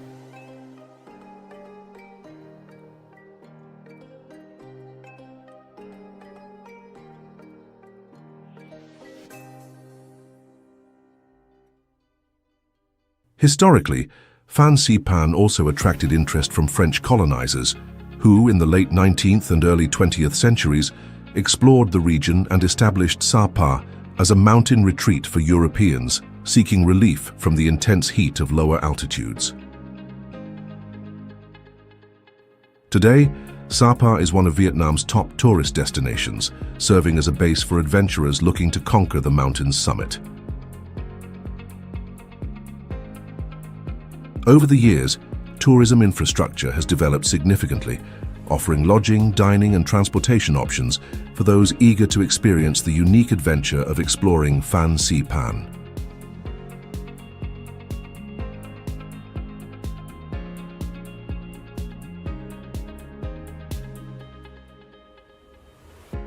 Bora Bora, France.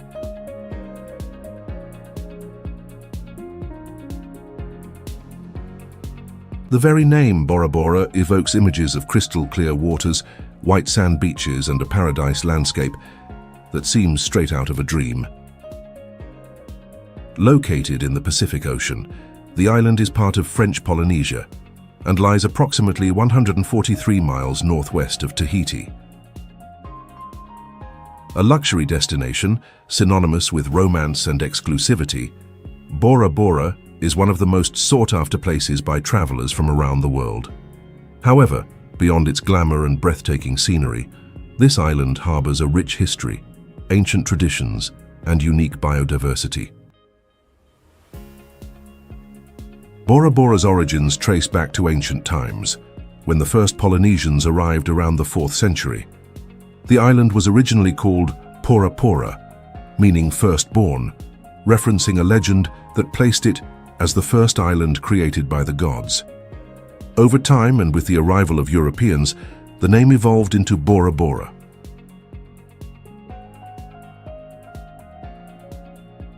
European explorers such as Jacob Roggeveen in 1722 and James Cook in 1769 were among the first to spot and document the island. However, it was only in the 19th century that Bora Bora became part of France, when French Polynesia was officially annexed as an overseas territory. During World War II, the island gained strategic importance, becoming a military base for the United States. Remnants of that time, such as abandoned cannons and hidden fortifications, can still be found among the dense vegetation.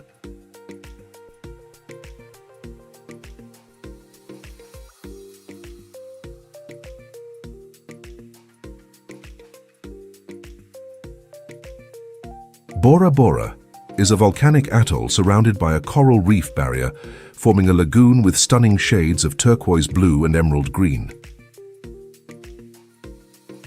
Mount Otemanu, standing at 2,385 feet, is the island's highest point and an ancient extinct volcano that dominates the landscape. The waters surrounding the island are home to an impressive diversity of marine life, including manta rays, reef sharks, and countless tropical fish.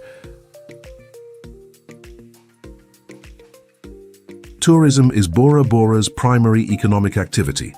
Luxury resorts with overwater bungalows, such as the renowned Four Seasons, St. Regis, and Intercontinental, attract visitors seeking exclusivity and comfort. Staying in an overwater bungalow overlooking the tranquil lagoon is one of Bora Bora's most coveted experiences, offering panoramic views of one of the most spectacular sceneries in the world.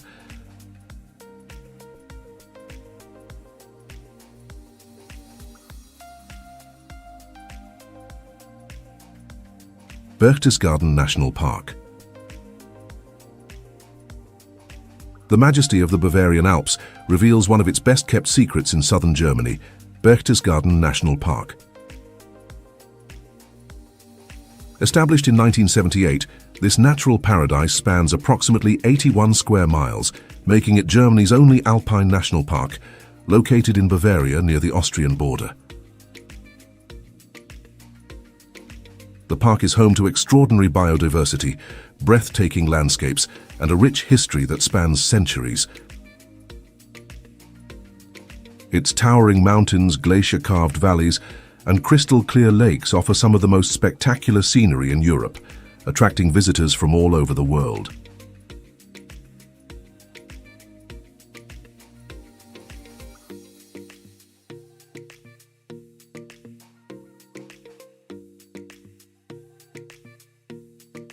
The high mountains form the park's backbone, with the Watzmann Massif standing at 8,901 feet, making it Germany's third highest peak. The images capture the grandeur of the terrain, revealing the transition from dense forests to alpine meadows, and finally, to snow-covered peaks.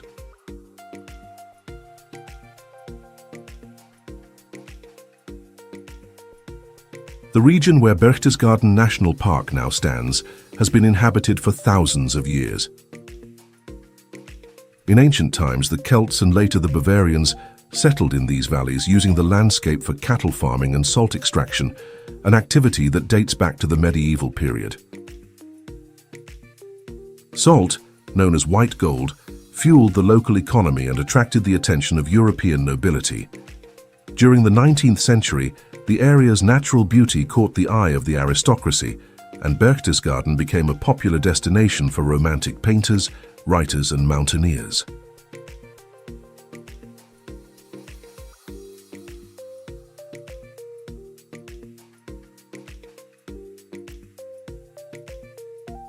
One of the park's most iconic treasures is Lake Königssee, a glacial lake with emerald green waters that reflect the surrounding mountains. A visit to the lake reveals its breathtaking beauty, exploring its shores and uncovering the legend of the Bell of Saint Bartholomew, a small church with red domes that has become one of the region's postcard-perfect landmarks. The electric boats that cross Königssee ensure that the lake's serenity is preserved, and one of the magical moments of the visit is the demonstration of the echo produced by the mountains, where a trumpeter plays a note, and the natural repetition of the sound resonates multiple times.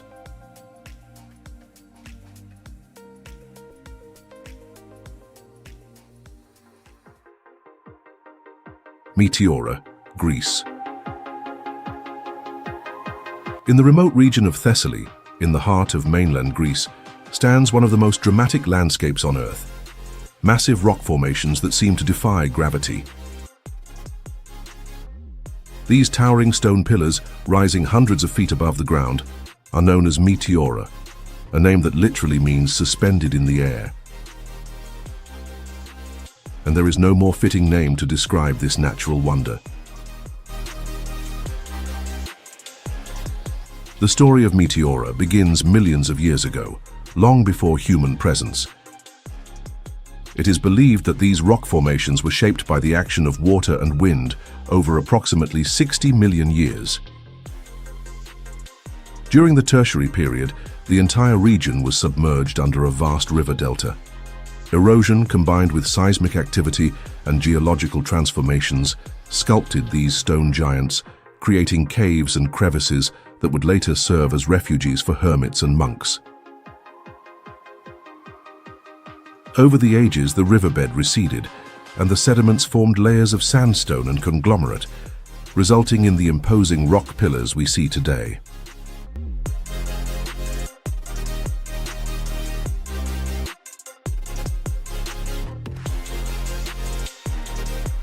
The human history of Meteora is deeply rooted in the rise of Orthodox Christianity in Greece. Around the 4th century, ascetic monks began to inhabit the caves and grottos that dotted these rock formations. Seeking isolation, they pursued a life of prayer and contemplation amid the imposing beauty of nature. Over the following centuries, the monastic community grew,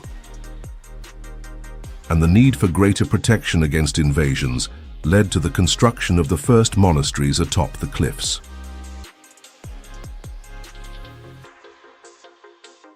At the height of its glory, Meteora housed up to 24 active monasteries. They were centers of learning, where monks copied manuscripts and preserved Greek Orthodox culture during the dark times of Ottoman rule. However, many of these monasteries were abandoned over the centuries due to their remote location and the decline in the number of monks.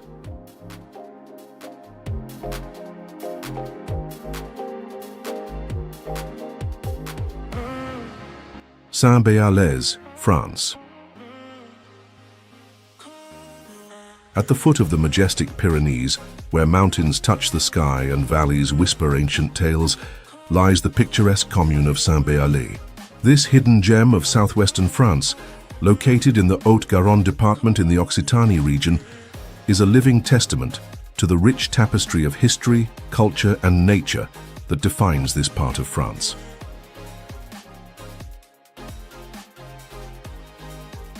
The history of Saint-Bertrand is deep and multifaceted. In ancient times, the site was known as Passus Lupi, or Wolf's Passage, possibly referring to migration routes of these animals or local legends that surrounded the area. Over time, the village transformed into a strategic fortress, controlling the Garonne Valley and earning the nickname Key to France. This designation underscores the village's strategic importance in defending and controlling the routes crossing the Pyrenees, particularly during periods of conflict and intense trade.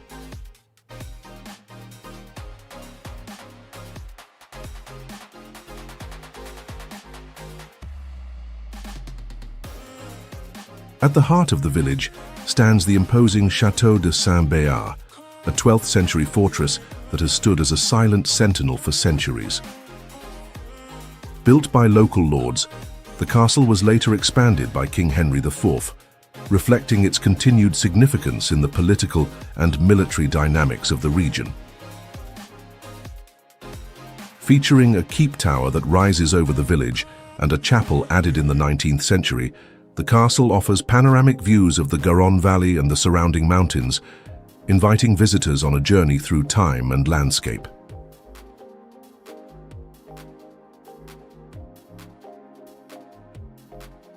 Maldives, South Asia. The Maldives, a breathtaking archipelago located in the heart of the Indian Ocean. A tropical paradise where the endless blue of the sea meets soft white sands, and where each island seems to have been handcrafted by nature itself. But beyond the dreamlike landscapes, there is a history, a culture, and a way of life that make this place one of the most fascinating on the planet. Consisting of approximately 1,200 islands, the Maldives stretch over 560 miles south of Sri Lanka and India, making it one of the smallest and most geographically dispersed countries in the world. Of these islands, a little over 200 are inhabited, while another 100 have been transformed into luxurious resorts. The rest, small pieces of land surrounded by crystal clear waters, many still untouched by humans.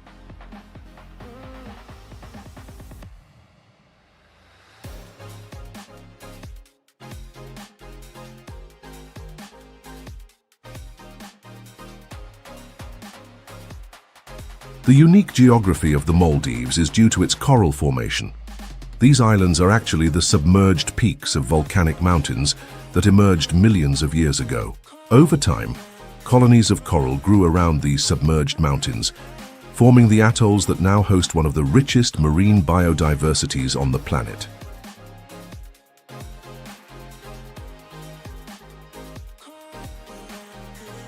Life in the Maldives has always been deeply connected to the ocean. For centuries, Maldivians have navigated these waters as skilled fishermen and traders. Fishing remains one of the main pillars of the local economy, and tuna, caught using the traditional pole and line method, is one of the country's most important products. But it was tourism that turned the Maldives into one of the most exclusive destinations in the world. In the 1970s, when the first travelers arrived on these islands, there were no luxury resorts or overwater bungalows. But the stunning beauty and absolute serenity quickly attracted visitors. Soon resorts began to be built, and today the Maldives is synonymous with exclusivity and sophistication. Guests from all over the world seek the unique experience of staying in floating villas, diving with manta rays and sharks, and losing themselves in the vast blue of the Indian Ocean. But the Maldives is much more than a tourist paradise. Here, a rich and vibrant culture has flourished over the centuries. Influenced by Arab, Indian, and Southeast Asian traders, Maldivian culture is a mosaic of traditions.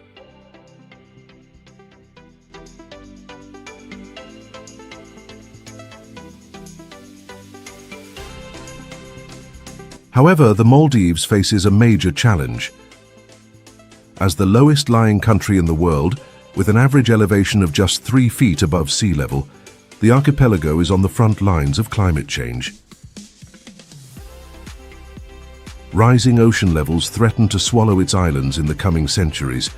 The race against time has already begun. Protective barriers are being built, coral reforestation projects are being encouraged, and even plans for a floating city have been proposed. But uncertainty looms over the future of the Maldives.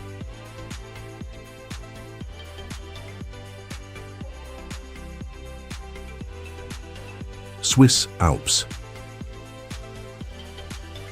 A kingdom of snow-capped peaks, lush green valleys, and crystal-clear lakes. A sanctuary where nature asserts itself with majesty, shaping landscapes that seem straight out of a dream. Since time immemorial, this region has captivated travelers, explorers, and artists. Its relentless beauty has served as inspiration for legends, paintings, and literary works.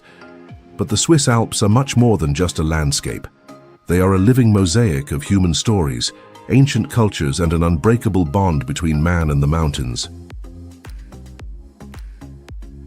At the heart of Europe, this mountain range dominates Switzerland's landscape, covering approximately 60% of the country's territory.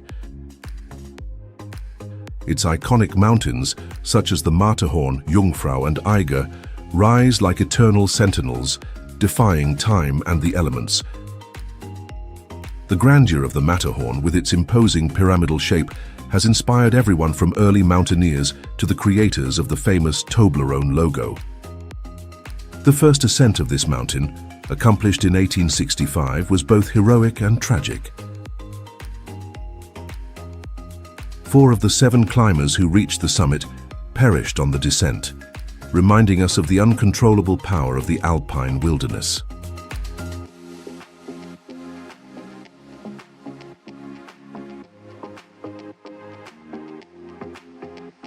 Jungfraujoch, known as the top of Europe, is home to the highest railway station on the continent at an elevation of 11,340 feet.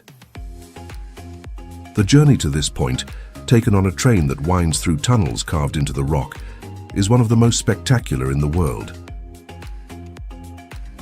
Upon arrival, visitors are greeted with a surreal view: eternal glaciers, resplendent mountains, and a horizon that seems to stretch into infinity.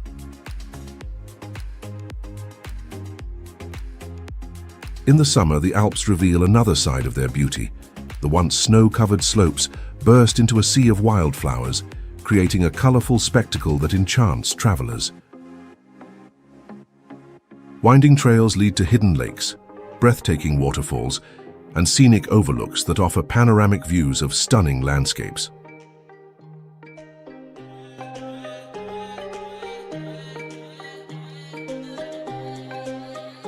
Alpine culture is also reflected in its cuisine, where artisanal cheeses, steaming fondues, and fine chocolates serve as true ambassadors of flavor. The people of this region coexist with the unpredictable power of nature. Avalanches, harsh winters, and the constant need to preserve the ecosystem are ongoing challenges. However, the resilience of alpine communities, combined with a deep respect for the land, ensures that this region continues to thrive. Today, the Swiss Alps represent a balance between tradition and innovation. Ancient villages have modernized while preserving their authentic charm. Tourism continues to grow, but with a strong focus on sustainability. The mountains still attract those in search of adventure, peace, or simply an encounter with nature's magnificence.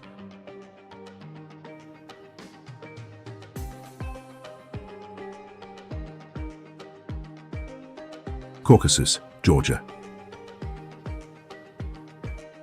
A mystical land filled with towering mountains, ancient traditions, and a past shaped by legends and conquests. At the heart of this region lies Georgia, a small country in size but vast in history, culture, and landscapes.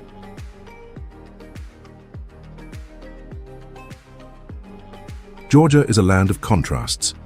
Between the Black Sea and the mountains of the Greater Caucasus, its landscapes range from lush green valleys to snow-capped peaks, from vibrant cities to villages seemingly frozen in time. This country, situated at the crossroads of Europe and Asia, carries in its roots a resilient spirit and a pride that has endured for centuries. Its original name, Sakartvelo, reflects a people united by their unique language, Georgian, whose singular curvilinear script sets it apart from any other alphabet in the world. Georgia is more than a country. It is an ancient civilization whose foundation dates back to time immemorial.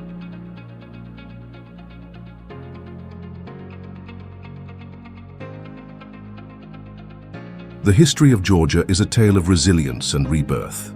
Situated along one of the most important trade routes of antiquity, the Silk Road, the region has been invaded and contested by empires for centuries: Persians, Ottomans, Mongols, Russians.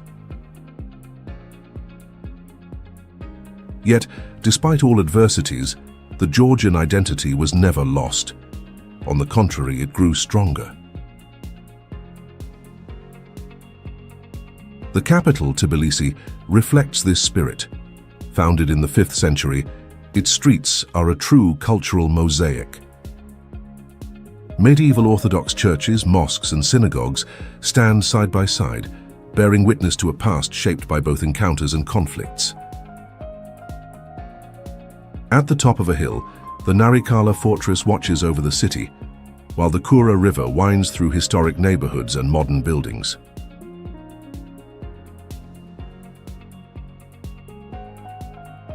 Tbilisi is a city of contrasts and vibrant energy. Districts like Abanotubani, famous for its sulfur hot springs, date back to the time when the city was a key stop for merchants and travelers. Its markets and taverns are filled with aromas and flavors that tell the story of the country through its cuisine.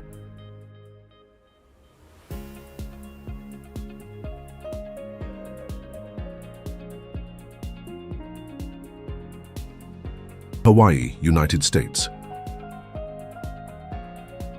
A remote archipelago surrounded by the vast waters of the Pacific Ocean, one of the most magical and unique places on the planet. A land of active volcanoes, paradise beaches, and an ancient culture deeply connected to the forces of nature. A place where history and tradition intertwine with modernity, creating an atmosphere that fascinates and enchants. Located more than 2,400 miles from the United States mainland, Hawaii is the most isolated state in the country.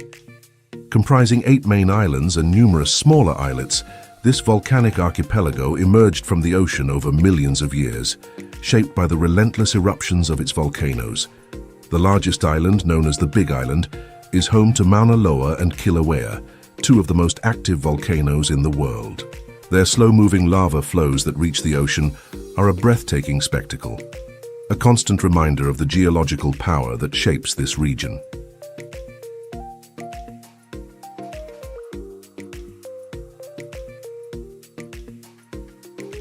But Hawaii is much more than a geological wonder. It is also the birthplace of one of the richest cultures in the Pacific. The first Polynesians arrived on the islands more than 1,500 years ago, navigating vast distances guided only by the stars, ocean currents, and trade winds. With them, they brought not only their seafaring skills, but also their culture, beliefs, and spirituality. The Hawaiian people revere nature as something sacred. Mana, a spiritual force present in everything, guides their lives and traditions to this day. Among these traditions is hula, one of Hawaii's most iconic art forms. Far more than just a dance, hula is a way of storytelling. Each hand gesture, each foot movement, represents elements of nature, gods, myths, and historical events. Accompanied by melodic chanting and the sound of the ipiu heke, a drum made from a gourd, hula carries ancestral knowledge, passed down from generation to generation.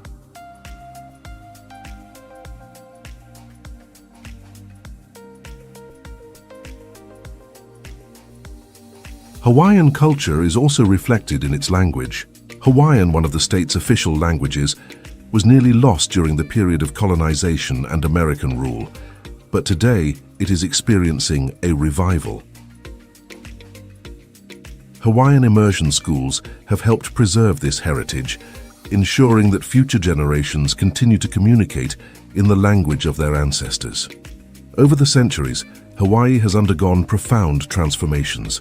In the late 18th century, it was unified under the reign of King Kamehameha I, who through alliances and battles brought all the islands under a single government. During the 19th century, Christian missionaries and foreign traders arrived in the archipelago, introducing new cultural and economic influences. The expansion of sugarcane and pineapple plantations brought waves of immigrant workers from Japan, China, the Philippines, and Portugal, turning Hawaii into a multicultural melting pot.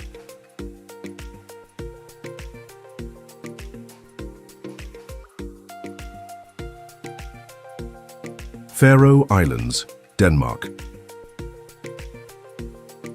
The Faroe Islands, part of the Kingdom of Denmark, rise from the cold waters like ocean sentinels, shaped by the wind and the fury of the elements. A remote territory filled with legends, traditions, and breathtaking nature that defies the limits of imagination. Just over 50,000 inhabitants call these islands home, scattered across 18 volcanic landmasses. Here, life follows the rhythm of nature, and history is intertwined with the landscape. The first settlers arrived more than 1,000 years ago, sailing under stormy skies, seeking refuge and sustenance in a place that seemed inhospitable. Viking peoples and Irish monks left their mark, laying the foundations for a society that, to this day, maintains its unique and resilient essence.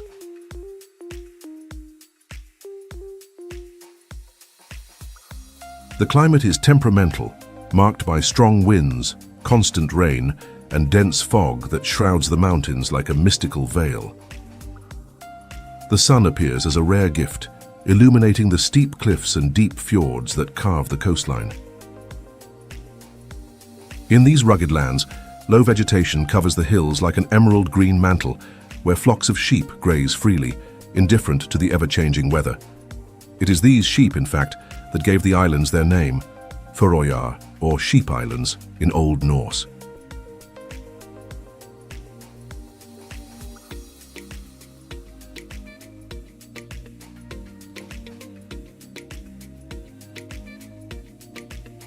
Australian coast. From golden beaches to towering cliffs, from vibrant reefs to serene bays, the Australian coast is a mosaic of life, history, and untamed beauty. With more than 15,500 miles of coastline, this is a place where nature manifests itself in all its grandeur. To the north, the tropical waters of the Coral Sea conceal one of the greatest natural treasures on the planet, the Great Barrier Reef. Moving southward, the beaches stretch endlessly, revealing tranquil coves and vast expanses of sand that seem to go on forever. To the west, the Indian Ocean kisses the shores of Western Australia, while to the east the Pacific Ocean carves out bays and headlands that stand against time. Our journey begins in the far northeast, where humid heat and tropical rainforests meet the ocean in a spectacle of biodiversity. Here, the Great Barrier Reef extends for more than 1,400 miles, forming the largest reef system in the world. A submarine paradise where turtles, sharks, rays, and thousands of species of fish move among colorful corals, a shifting landscape sculpted by the ocean and time.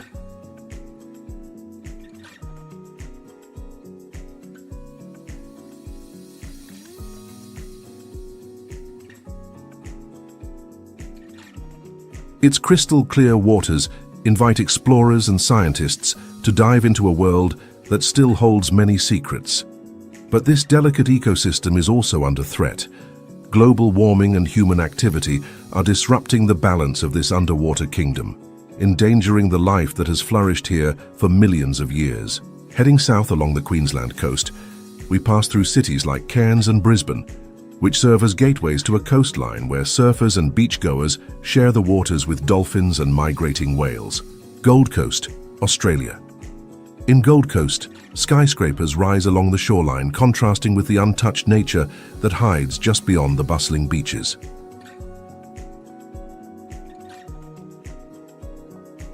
Further south, in New South Wales, we find Sydney, the iconic city that embraces the Pacific Ocean with its famous opera house and the imposing harbour bridge.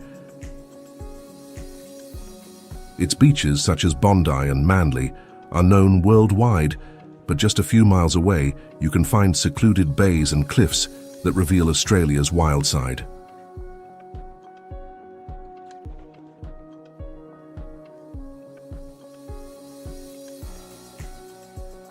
Yangshuo, China.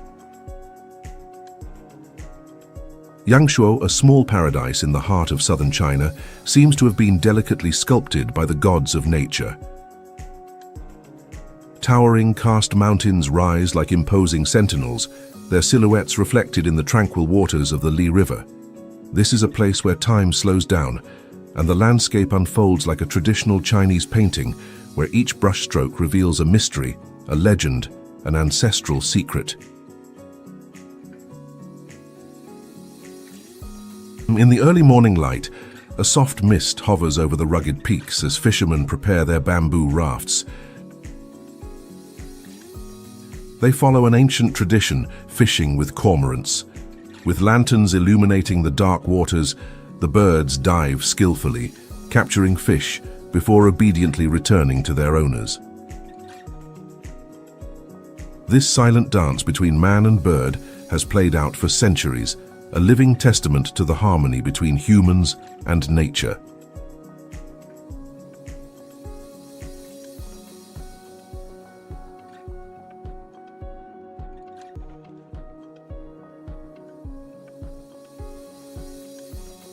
Alaska, United States. Alaska, the largest and most remote of the 50 US states, is a land of extremes and unparalleled natural beauty.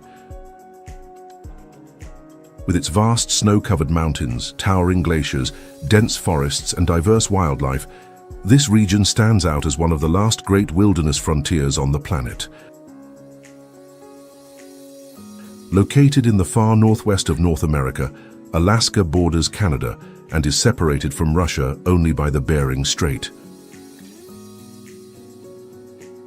Its capital, Juneau, is one of the few in the world accessible only by air or sea, given the state's rugged geography.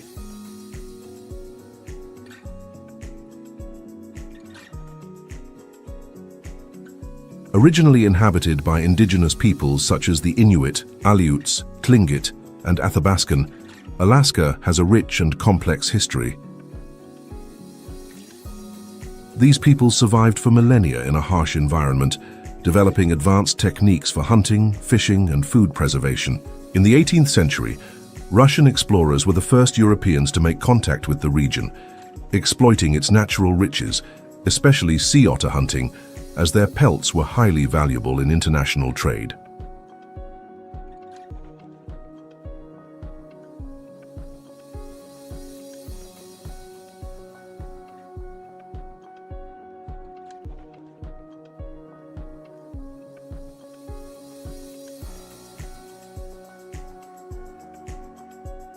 In 1867, the United States purchased the territory from Russia for $7.2 million, a price that was considered a waste at the time.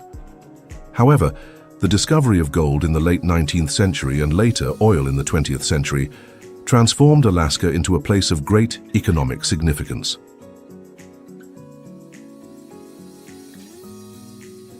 Alaska's climate varies drastically depending on the region. In the north, near the Arctic Ocean, frozen tundras dominate where winters are harsh, with temperatures that can drop to negative 58 degrees Fahrenheit, and the sun can disappear for months during the winter. In the south, along the coastal areas, the climate is more temperate with short summers and less extreme winters. The state's largest city, Anchorage, experiences a subarctic climate with heavy snowfall for much of the year. Due to its location near the Arctic Circle, Alaska is known for the midnight sun phenomenon, when the sun can shine for up to 24 consecutive hours in summer and for nearly total darkness during winter.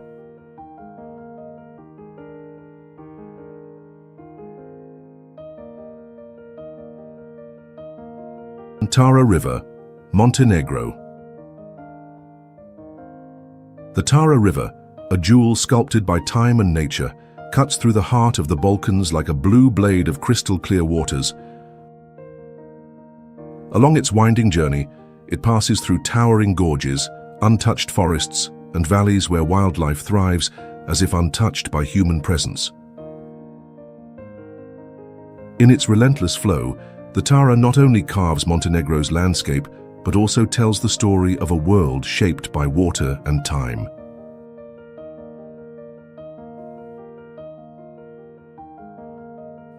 Stretching approximately 91 miles, the Tara River originates in the Prokletihe Mountains, a mountain range that forms the natural border between Montenegro and Albania. From this elevated point, its waters follow a bold and fearless course, carving a path through rocks and gorges until it meets the Drina River, which in turn leads it to the legendary Danube. But before becoming part of something greater, the Tara has its own story to tell.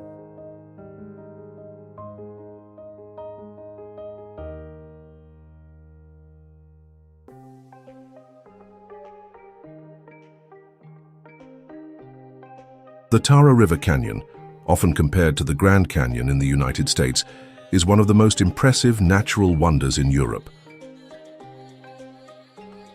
With depths reaching up to 4,265 feet in some sections, it holds the title of the deepest canyon on the continent and the second deepest in the world. The steep rock walls sculpted over millennia guard secrets of an era when time moved slowly, gradually shaping the dramatic and lush landscapes we see today.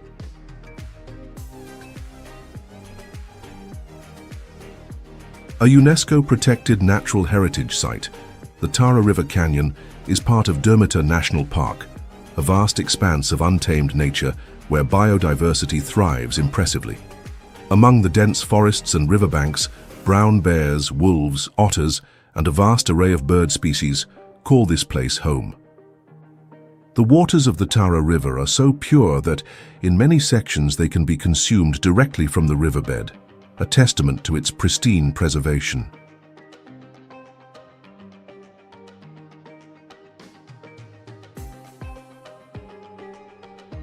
The power of the Tara River is not only expressed through its natural beauty, but also in the adrenaline rush it provides to adventurers. Whitewater rafting along the canyon has become one of the most popular sports in the region, attracting travelers from all over the world. The rapids, ranging from moderate to extreme levels, challenge those seeking excitement amid nature's grandeur. During the spring, when water levels rise due to melting snow, the Tara River transforms into a battleground between man and nature, testing the courage and skill of those who dare to venture into its waters.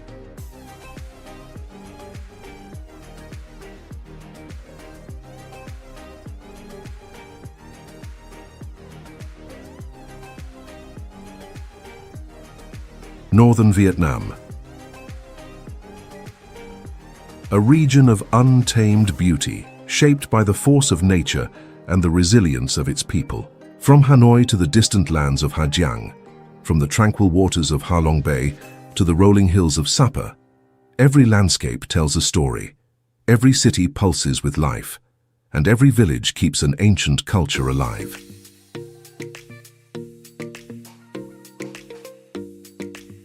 Northern Vietnam is the cradle of Vietnamese civilization, where kings and emperors built dynasties and warriors resisted foreign invaders. Hanoi, the capital, is the vibrant heart of the country. Amid narrow streets, motorbikes weaving together like a chaotic ballet, and architecture blending French and Chinese influences, the city exudes both tradition and modernity. Hoan Kiem Lake, with its legendary golden turtle, is a symbol of the Vietnamese soul, a place of tranquility amid the urban bustle.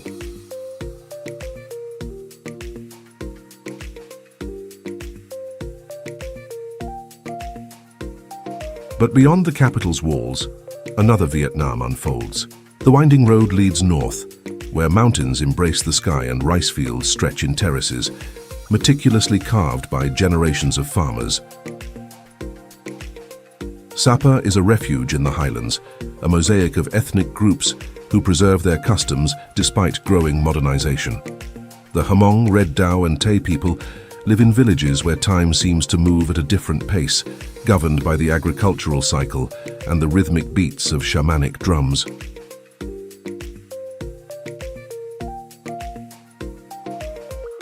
In floating villages, fishermen live as they have for centuries, in houses that gently sway on emerald waters. Wooden boats glide between towering limestone pillars, carrying tourists seeking the enchantment of the landscape and the serenity of a sunset reflected on the calm waters.